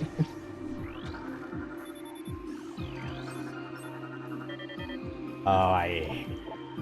That's especially when I'm trying to solve this puzzle. Yeah, the Sonic. Yeah. The Flicker Bats, right? I forgot what they were called. I'm thinking of Prime 2, where there was like a Sonic Flyer or something like that. And then the Night Barbs, I remember those. The Sandbats? No, it wasn't the Sandbats, but it was another enemy. It was called like a Sonic Flyer. I think it was in Bog. The Shriek plants, the bulb-like things. I know what you're talking about. Those were called Shredders. Oh. Are you thinking of something else? I'm thinking of something that flies around at an ultra high speed. It kind of acted like the Night Barbs, but I remember you needed to use the Dark Visor to see him.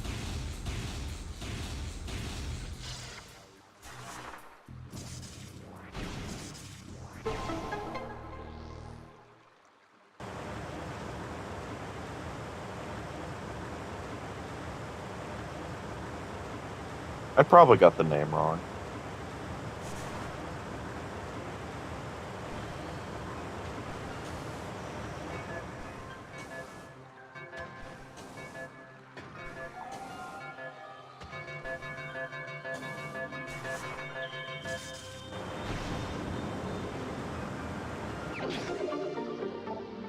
Okay, I made sure to grab the energy tank instead of putzing down to the hole.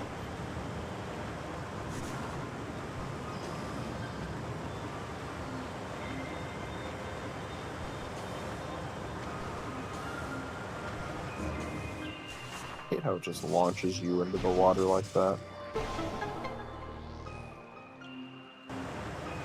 It's like, could you just let me get my bearings first before launching me out? I mean, I know I'm a morph ball, but, you know, it kind of comes with the territory. I need to get my bearings.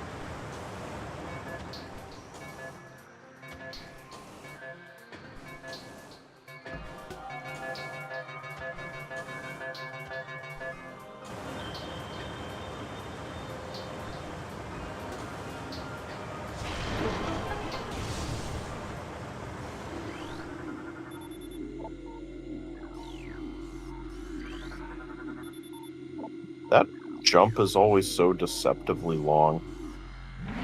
It looks like a gap that you would need the screw attack to get across.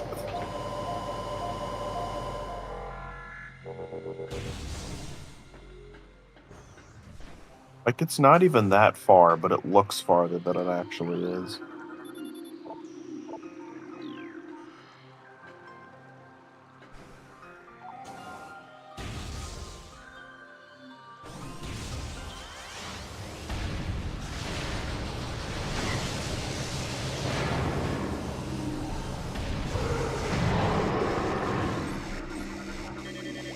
I do so hate this. Oh, place I in was about hard to mode. say, don't do that. No.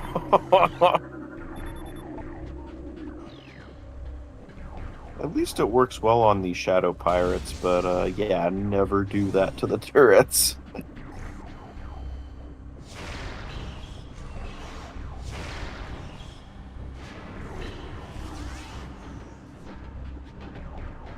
Yeah, because it's like on normal mode, it's like okay, you can just charge wave and then use missiles to down the pirates. But it's like on hard, it's like it's so annoying because you have to shoot them twice and then missile them. Yeah, that's why that exploit comes in handy, because I fire missiles at a much faster pace and I can pretty much take them out a lot quicker. But it is a lot more taxing on ammo, so it's like, okay, well, just gotta deal with it, I guess. And given my luck with ammunition, being Nestroid-like at the moment. Right. Okay, the first time you can actually scan a space pirate. Not on the frigate, but here. So what is Project Titan? Okay, something about thermal imaging. At least we know what Project Dread is. Took them 13 years for it to finally progress. Right. It took them long enough.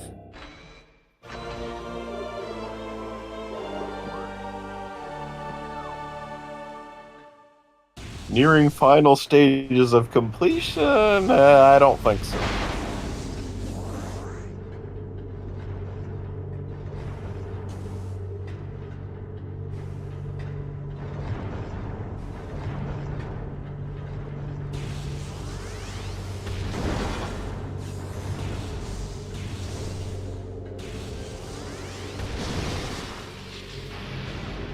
What am I doing? This is normal mode and I got boost ball.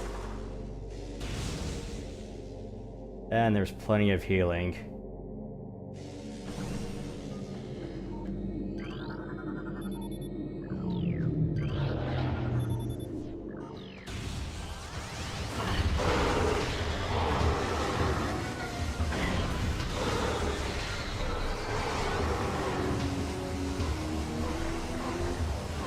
Anybody else here? Oh right, lord dumping time.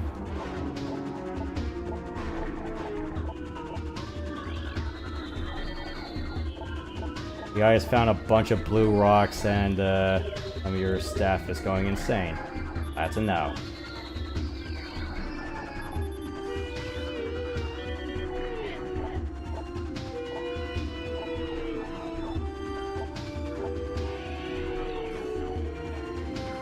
Oh, the pirates are organized and ambitious for once.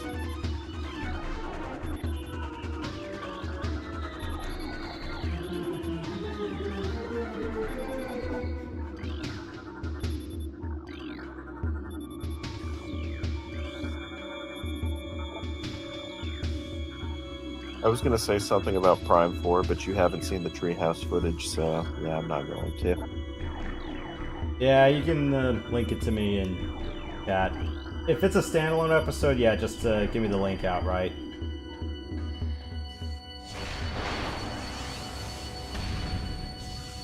Yeah, I'll do that.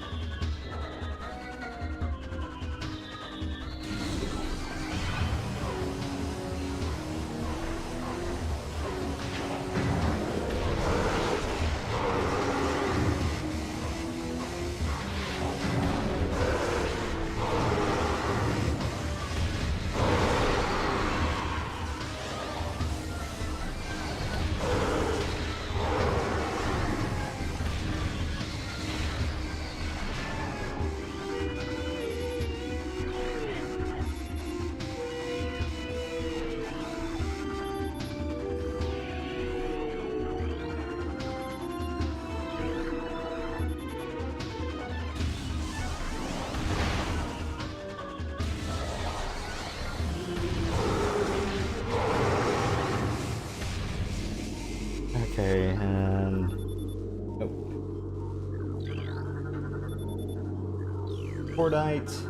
We don't have anything that can breach Cordite just yet.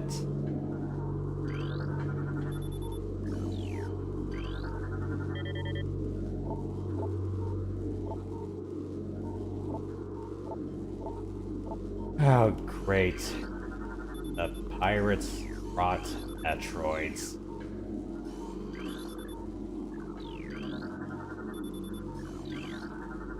Yep.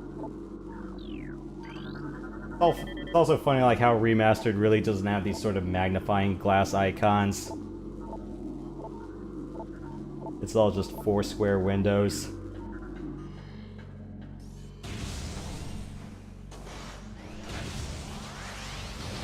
Oh, get out of here with that.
Alright, let's go turn on the planetarium.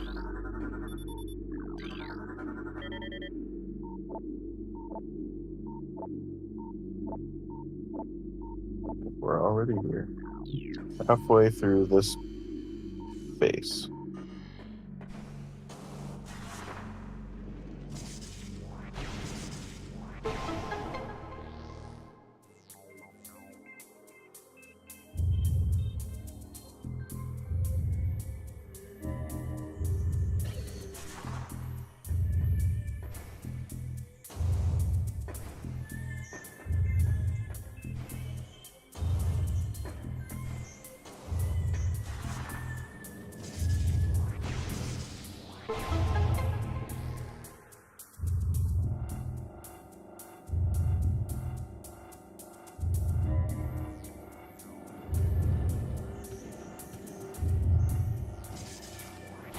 Oh, that's not what I wanted to do.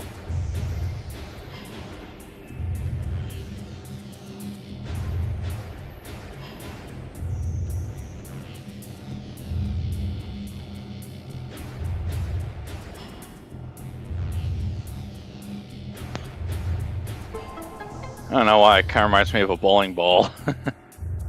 Just the look of it.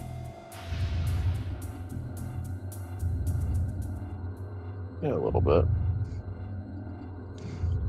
It'd be cool if the bowling balls actually lit up like that in bowling alleys, but no. I mean, have you ever gone to cosmic bowling before? No, just the traditional, classic bowling, old school bowling. I gotcha. Yeah, cosmic bowling, everything's glow in the dark, so yeah. Oh, that sounds pretty kick-ass. Oh yeah, it's fun. I don't know if there's any of those near me. Could check. I'm sure some bowling alleys offer it. It's a dying fad, unfortunately. Like glow in the dark? Yeah. Oops. I don't know if any bowling alleys near me offer that.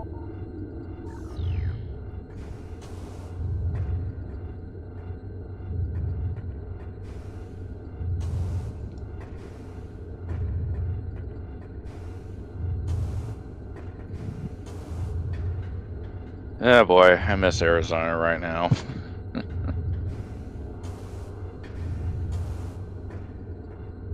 It's just overcast where I'm at. Yeah, that sounds about right. I don't like rain. It's cold, sad, and wet, and it gets everywhere. Oh Anakin doesn't like sand. I don't like rain that much. boy. Well, I wouldn't say rain gets everywhere, but It can, No certain offense, areas it can system. be flooded. Oh, go ahead, Yosh. No, That's sorry, fair. I was just complaining to the hint system saying, oh, there's a save station right next door. I'm like, I'm here already. Oh, we're gonna say don't Brooks. you love that? There's so many instances when that happens. Yeah, whereas like in Trilogy and Remastered, yeah, the hint system isn't that obnoxious.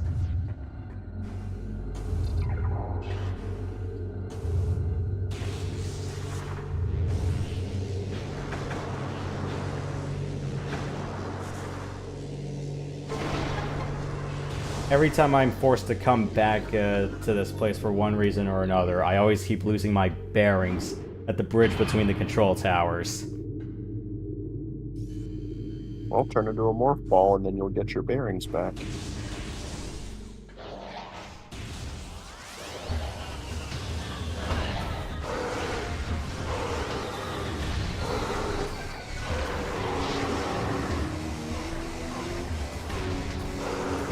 I understand no one's laughed at that joke yet, but that's not going to stop me from making it.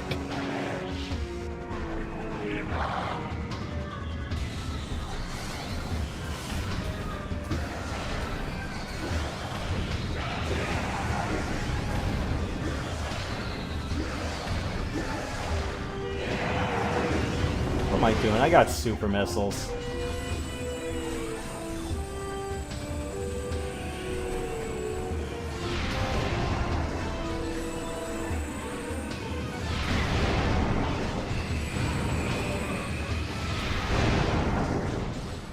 Okay, they're dead.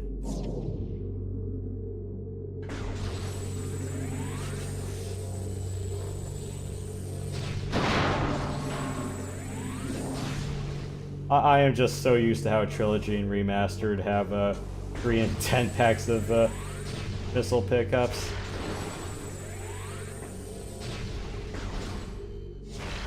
This thing just open up already.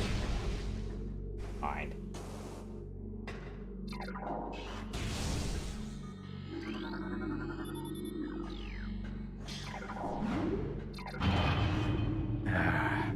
This stretch gets rightfully annoying.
Okay, well, that solved that problem rather quickly.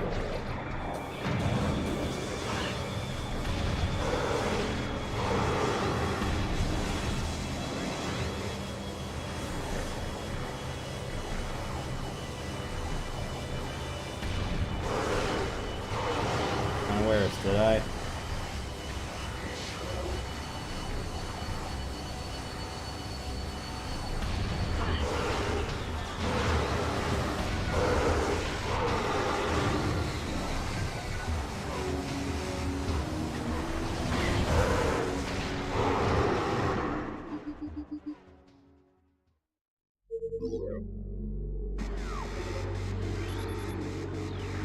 Yeah, I should get this missile packed right now before turn the lights off.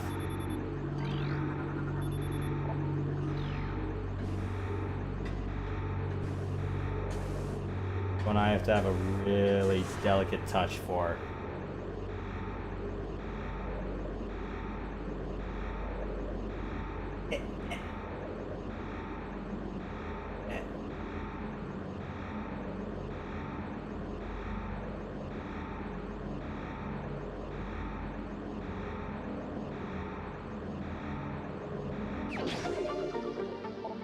Yay! Let's just get this right now.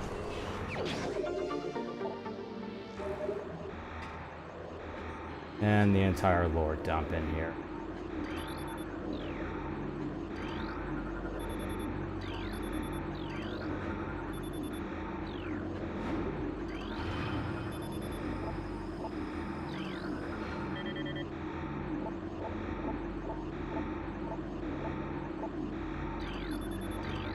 Well, they don't know what sort of life force the Metroid stuck. And...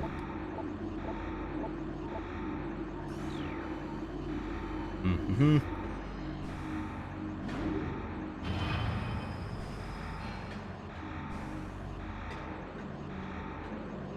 Any other things I'm missing around here? Usually if I forget any lore sheets, it's usually here in the Phendrana lab.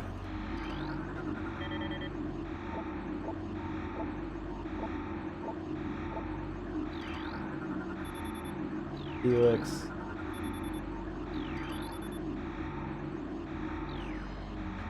Counter Metroids with Nest. Alright.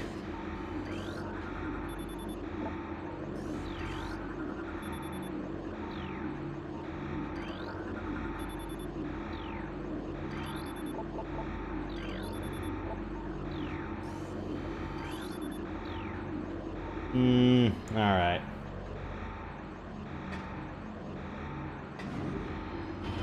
Because usually it's like after the lights go out, I do not like trying to find anything else in here anymore.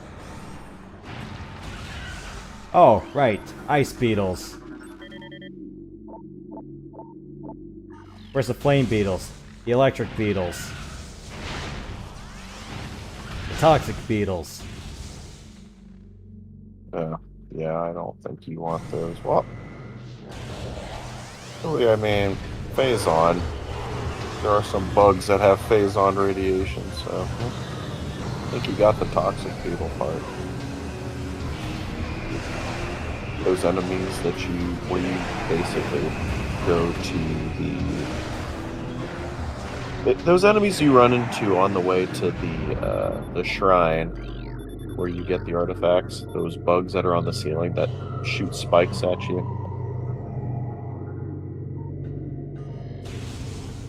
Alright, I should not break it.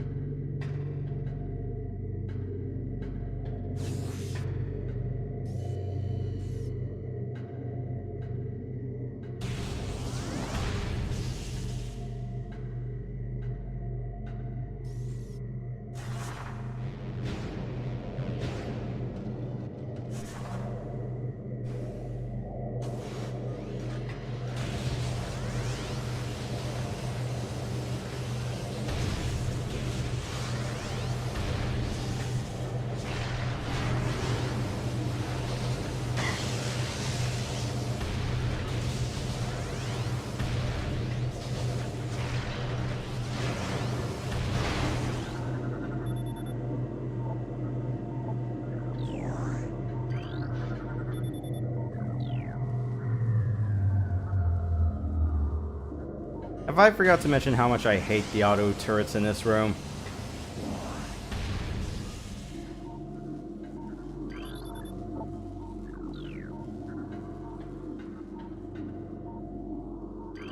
No, I think you nailed that part. They're worse on hard.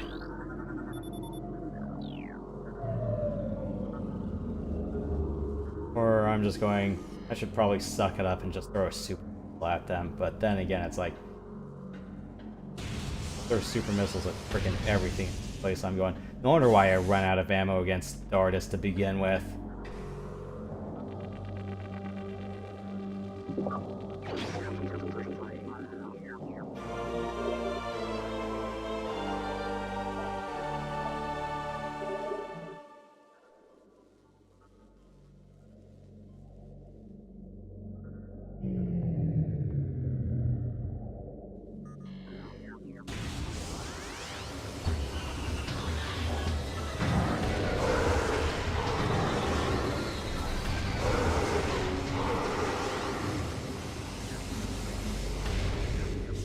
Hot take, I think I prefer the thermal visor look in here compared to remastered because there's too much washout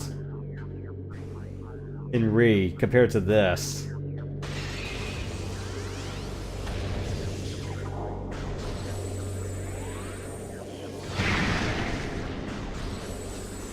Or rather, this does remind me of a time when we had, you know, proper full-color thermal optics.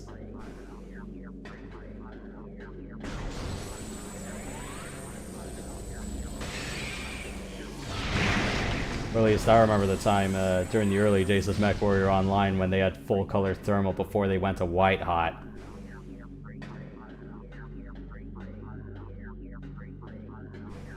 So I would probably say, like, the most dope-looking thermal scope I would probably say was in the PS2 installments of SOCOM. Not the PSP installments, because those were fuzzy.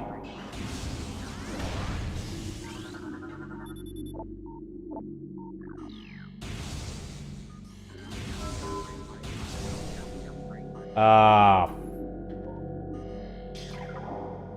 Frick.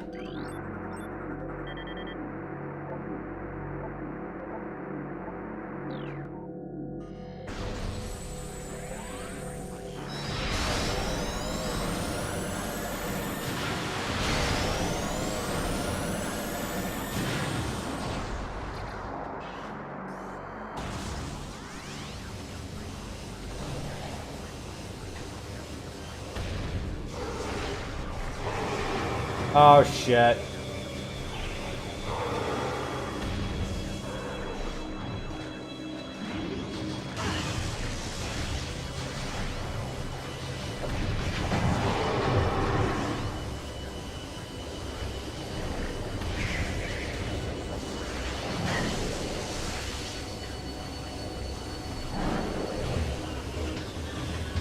Get out of my way, please.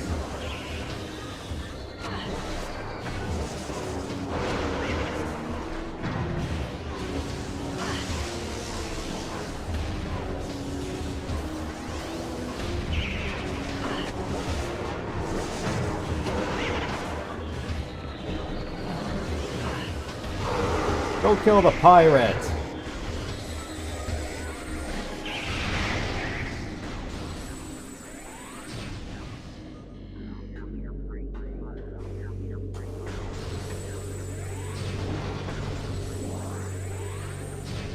Yeah, I hate getting out of here.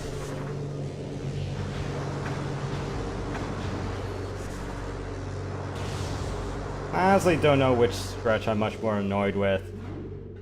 Doing the entire lab run or the first visit through Phazon Mines. So I'm guessing the mines would be worse because of all the... No, let's just... No. No, no, no. No.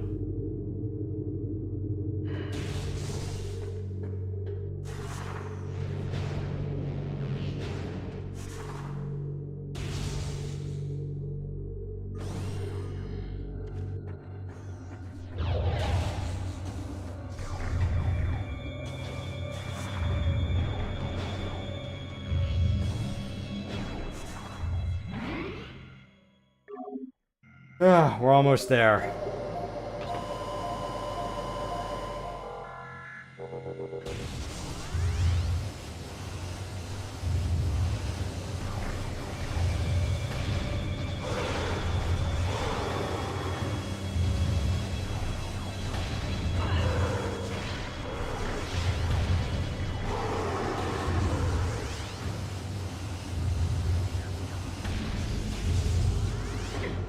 Would have thought there was a third pirate in here. I guess I'm wrong. I don't need more health. I just need missiles.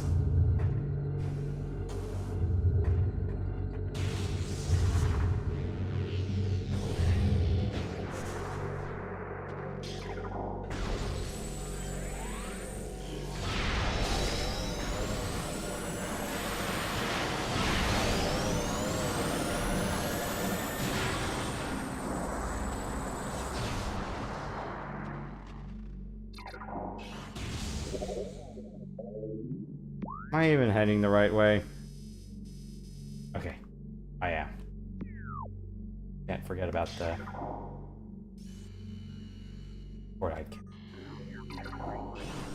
Missile pack.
Alright, we got the suck out of the way.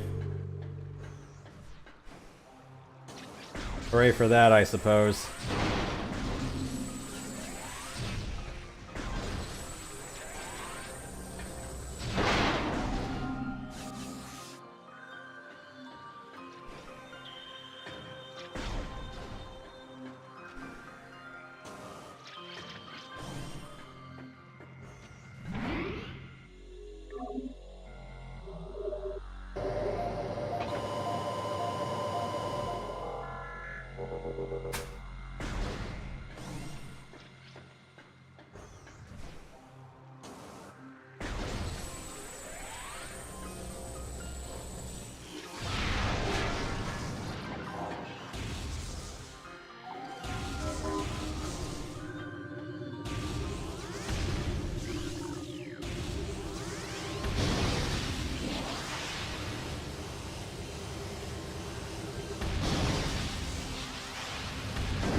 Oh, I know what missile pack I'm missing it right now. It's the one in the landing site with the weeds right behind the ship.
Hey, what's up?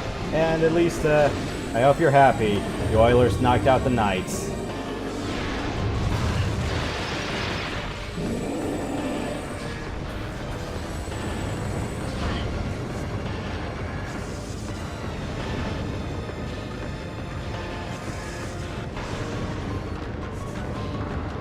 And they both got shut out in the last 2 games.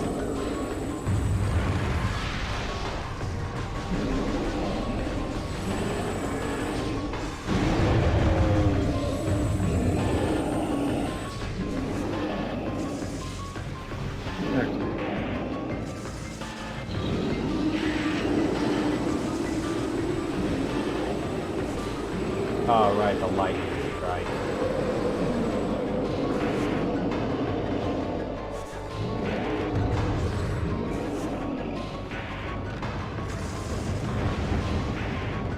I love how I eat dinner and you're still fighting Thardas. A testament to how long this fight is.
Alright, we're done with the rock monster.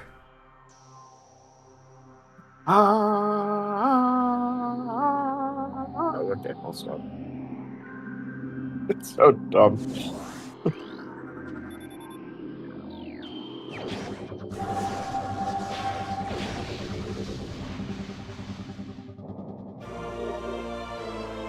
Okay, now it's time for the doctor to come and collect his specimen.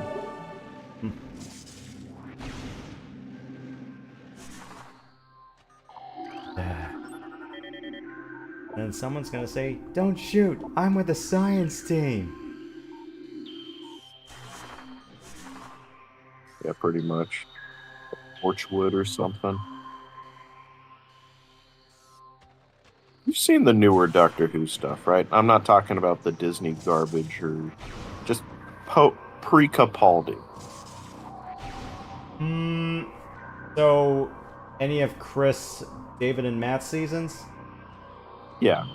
Yeah. And you know, and then Capaldi, but then anything after is bad.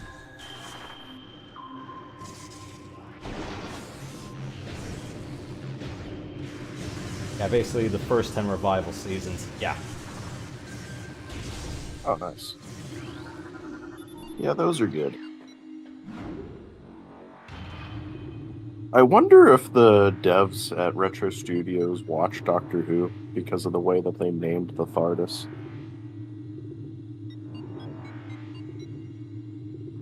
Because that's what classic series. Because the revival didn't start till '05. Right. I've been watching the original series again. You can actually watch it on Tubi for free.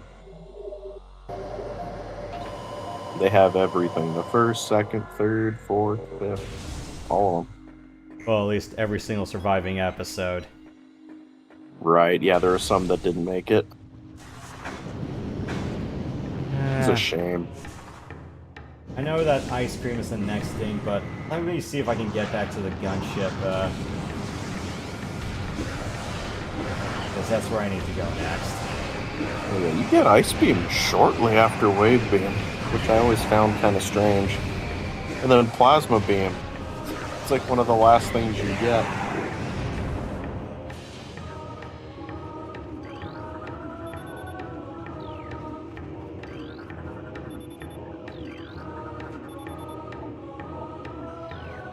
And surprisingly, this is not a hot room.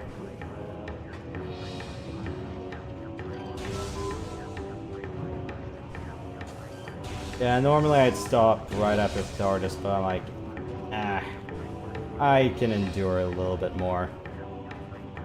A bit.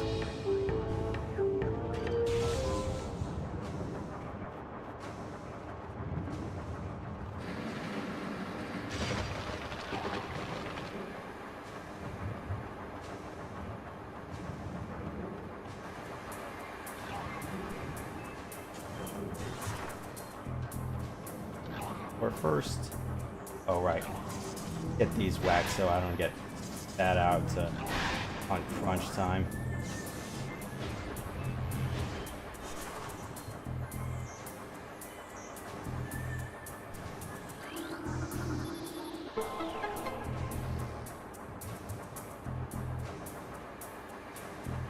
Yeah, because it's really just a stone's throw back to Talon.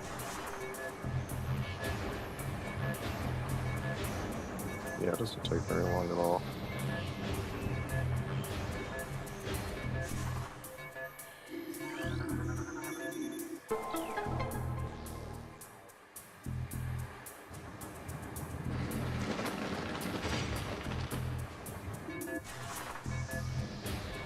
Yeah, I get why that save room is there. It's like, okay, this was the most exhausting boss in the game so far.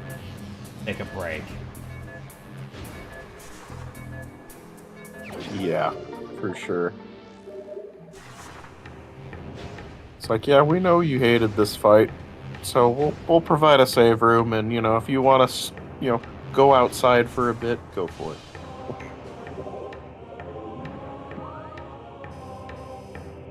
Sorry, force of habit from Prime Remaster having the plus button or the start button being the map button.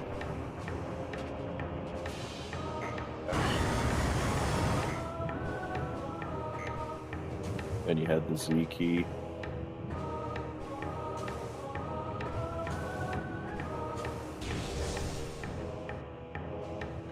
Okay, that's nice. Not that way.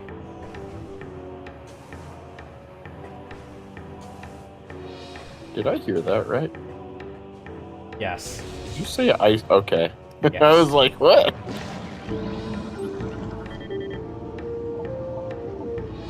That makes sense, though.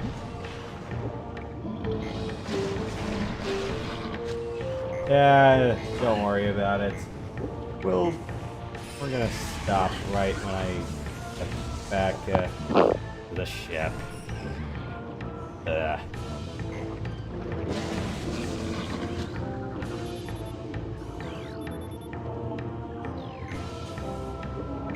Oh great, what else did you guys grab from Zeebs?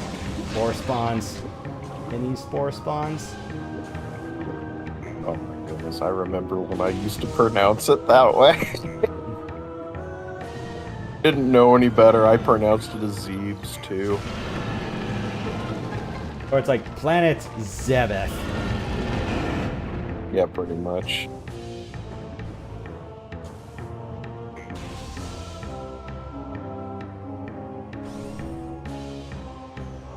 I don't think I had the official pronunciation until, surprisingly, Other M. And I was like, oh, that's how you pronounce that.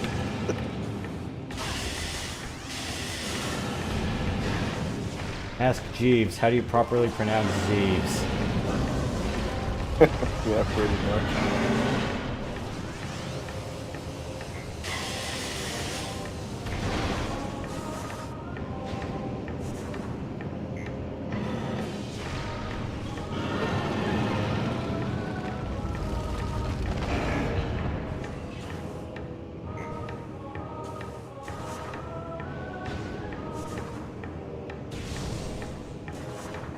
Alright, we're almost there.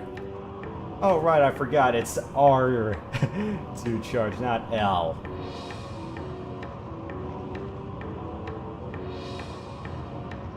Sorry, not charge, magnetize.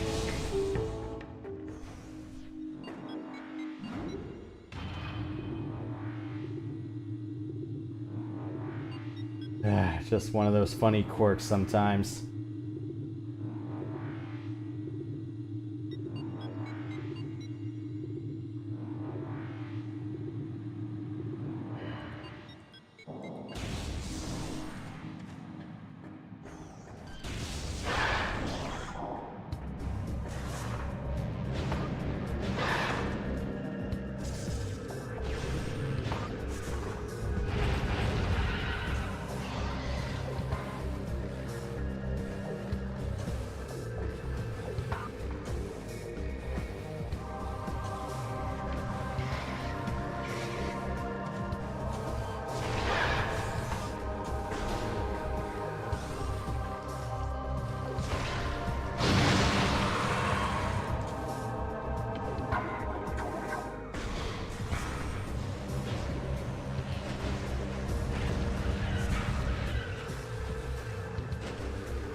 Alright, that's about it for major progression right now. We'll get Ice Beam and some of the other fun stuff, and... maybe down to... we're gonna make Phazon Mines that soon. I'm gonna be very surprised.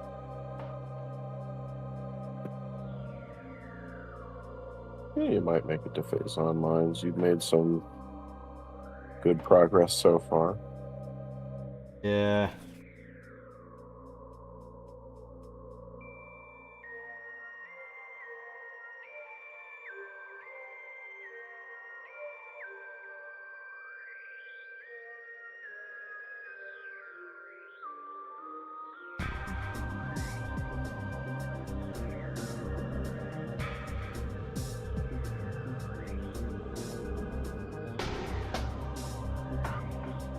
Yeah, I think I got everything I could get my hands on according to the list, so... Yep. That's all for now. Alright, we're gonna do much more of this next Friday. If you guys are still willing and available. Failing that, Yeah, well... sure. Yeah. For sure, yeah. I'll be available. Alright. That's the Friday leading to Memorial Day week, right? That's right before Memorial Day, yeah. Got it. Yeah, I'm not going anywhere, but yeah, I'll be I'll there. see if I can make it.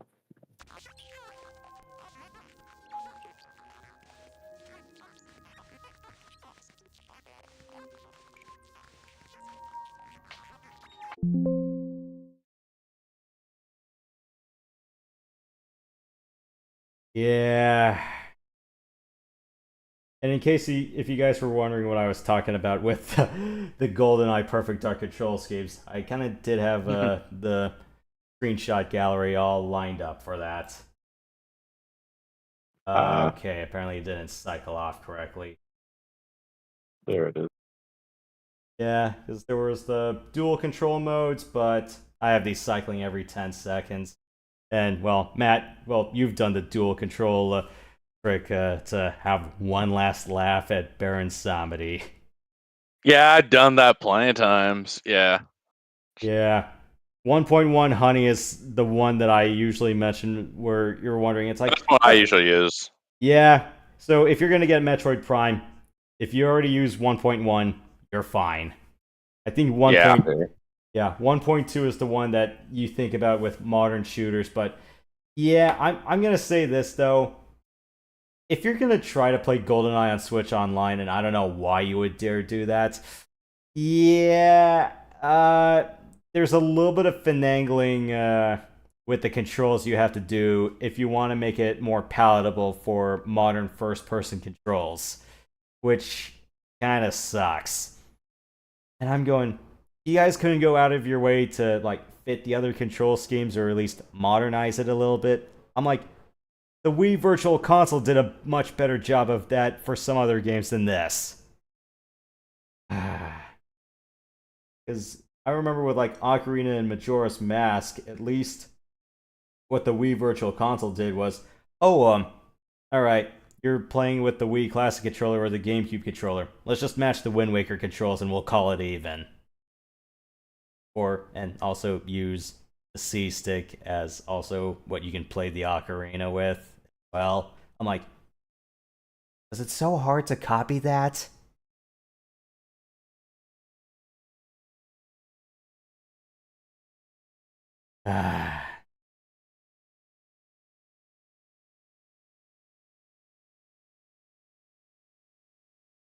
But yeah, it's like anyone who's trying to play Metroid Prime for the first time, I'm like, yeah, go play GoldenEye first. Then you can feel our pain.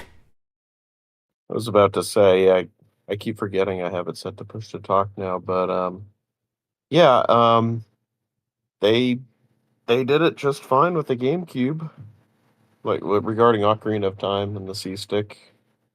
Yeah, but the one Master other thing Quest they was good, did, too. like, if you were playing like Majora's Mask or Ocarina of Time on Virtual Console on the Wii, was they had the Y, X, and Z keys correspond to the C buttons. I think they had like, and then for calling Navi or Tattle, it's like all you had to do was just tap the C stick upward. But I was like, yeah, because they went about it setting the control scheme in a very asinine way, as in on the Switch Virtual Console, because it was like ZR plus the buttons to act as the C buttons. I'm going, you could have just copied what the Wii Virtual Console did, which is just left stick is the control stick, right stick, if you want to play the Ocarina, do that. Then B and A stay the same. And then you just had to use like Y, X, and R to, be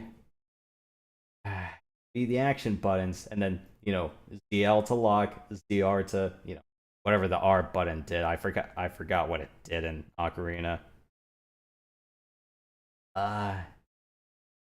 Wait, was R the first person look around key, or am I thinking of something else? No, wait, that was the first person look around key, because you had to, aim first person with the slingshot or the bow sometimes. But yeah, what they did was something a little bit cockamamie. Yeah, well, that's how it goes, unfortunately. Yeah, all right. More Metroid Prime next week, unless for some reason you guys aren't available. Then I do have a fallback title ready for that. That's fair. I was thinking, let's just do it. Time Crisis installment as a fallback if that falls through. But anyways, yeah. So it's closing time with the last call. I'll go first. Yeah, Trails of Cold Steel, Saturday and Sunday. Tuesday, I'll be doing House of the Dying Sun. I'm done with Strike Suit Zero, and I do not have the appetite to go do Infinity right now. Yes, that's more like just a wave endurance survival thing, and I'm going, no. And I do have a couple of titles in mind for Memorial Day, but I gotta test them out first. All right, your turn. Bye. Box, you don't have anything. Not really. Oh, okay. Yeah, for me, I'll stream Mech Assault later tonight. Tomorrow night, I'll probably do more Lego Parts Caribbean free play. And then Sunday, I'll do Empire at War. I need to get more scenarios done than just one side as Rebel or the Empire. I really gotta pick up the steam with that, because, well, I don't want it to be the game that I'm playing the bulk of the year as far as Star Wars goes. But yeah, that's kind of what I got going on for the rest of this week, as far as games go. Nice. All right, cool. Well, Matt, Brox, thank you guys for coming by. The rest of you guys. Sure. Yeah, we'll have more adventures coming your way soon. But yep, we'll still do more vanilla Metroid Prime. I'll turn on the fusion suit for the next episode. I'm like, why not? Yeah. Yeah. And yeah, if I'm lucky, then we'll do. Can probably get this done in about 3 installments. And then Prime 2, I'm gonna hate myself for daring to do this, but I'll do Prime 2 on Trilogy on hyper mode. Yes. Boy. I gotta get that done because I'm going. Yeah, it's like, what games have I not done on hard mode? And I'm going, yeah, what am I not gonna? Yeah, it's like, what do I not? Already tough. Yeah, what do I not want to leave this world not having done?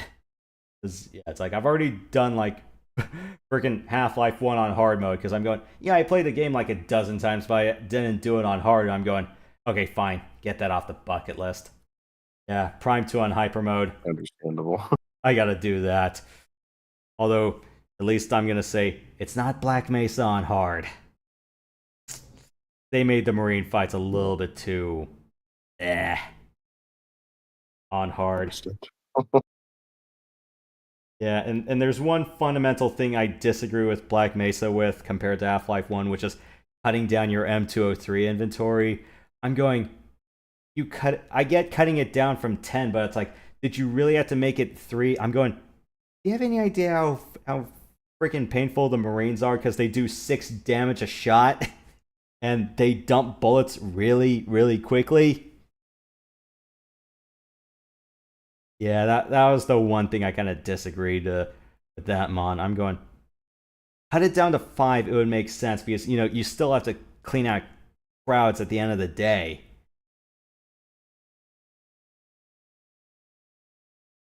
Yeah.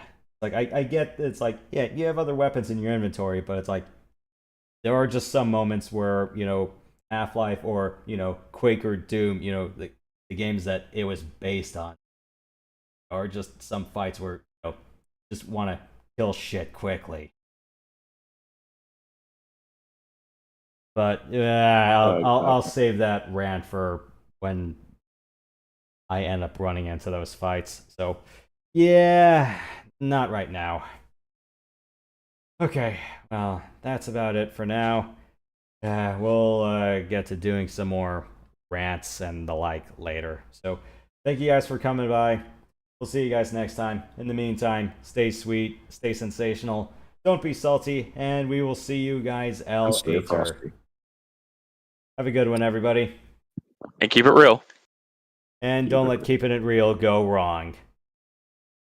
Never be fake.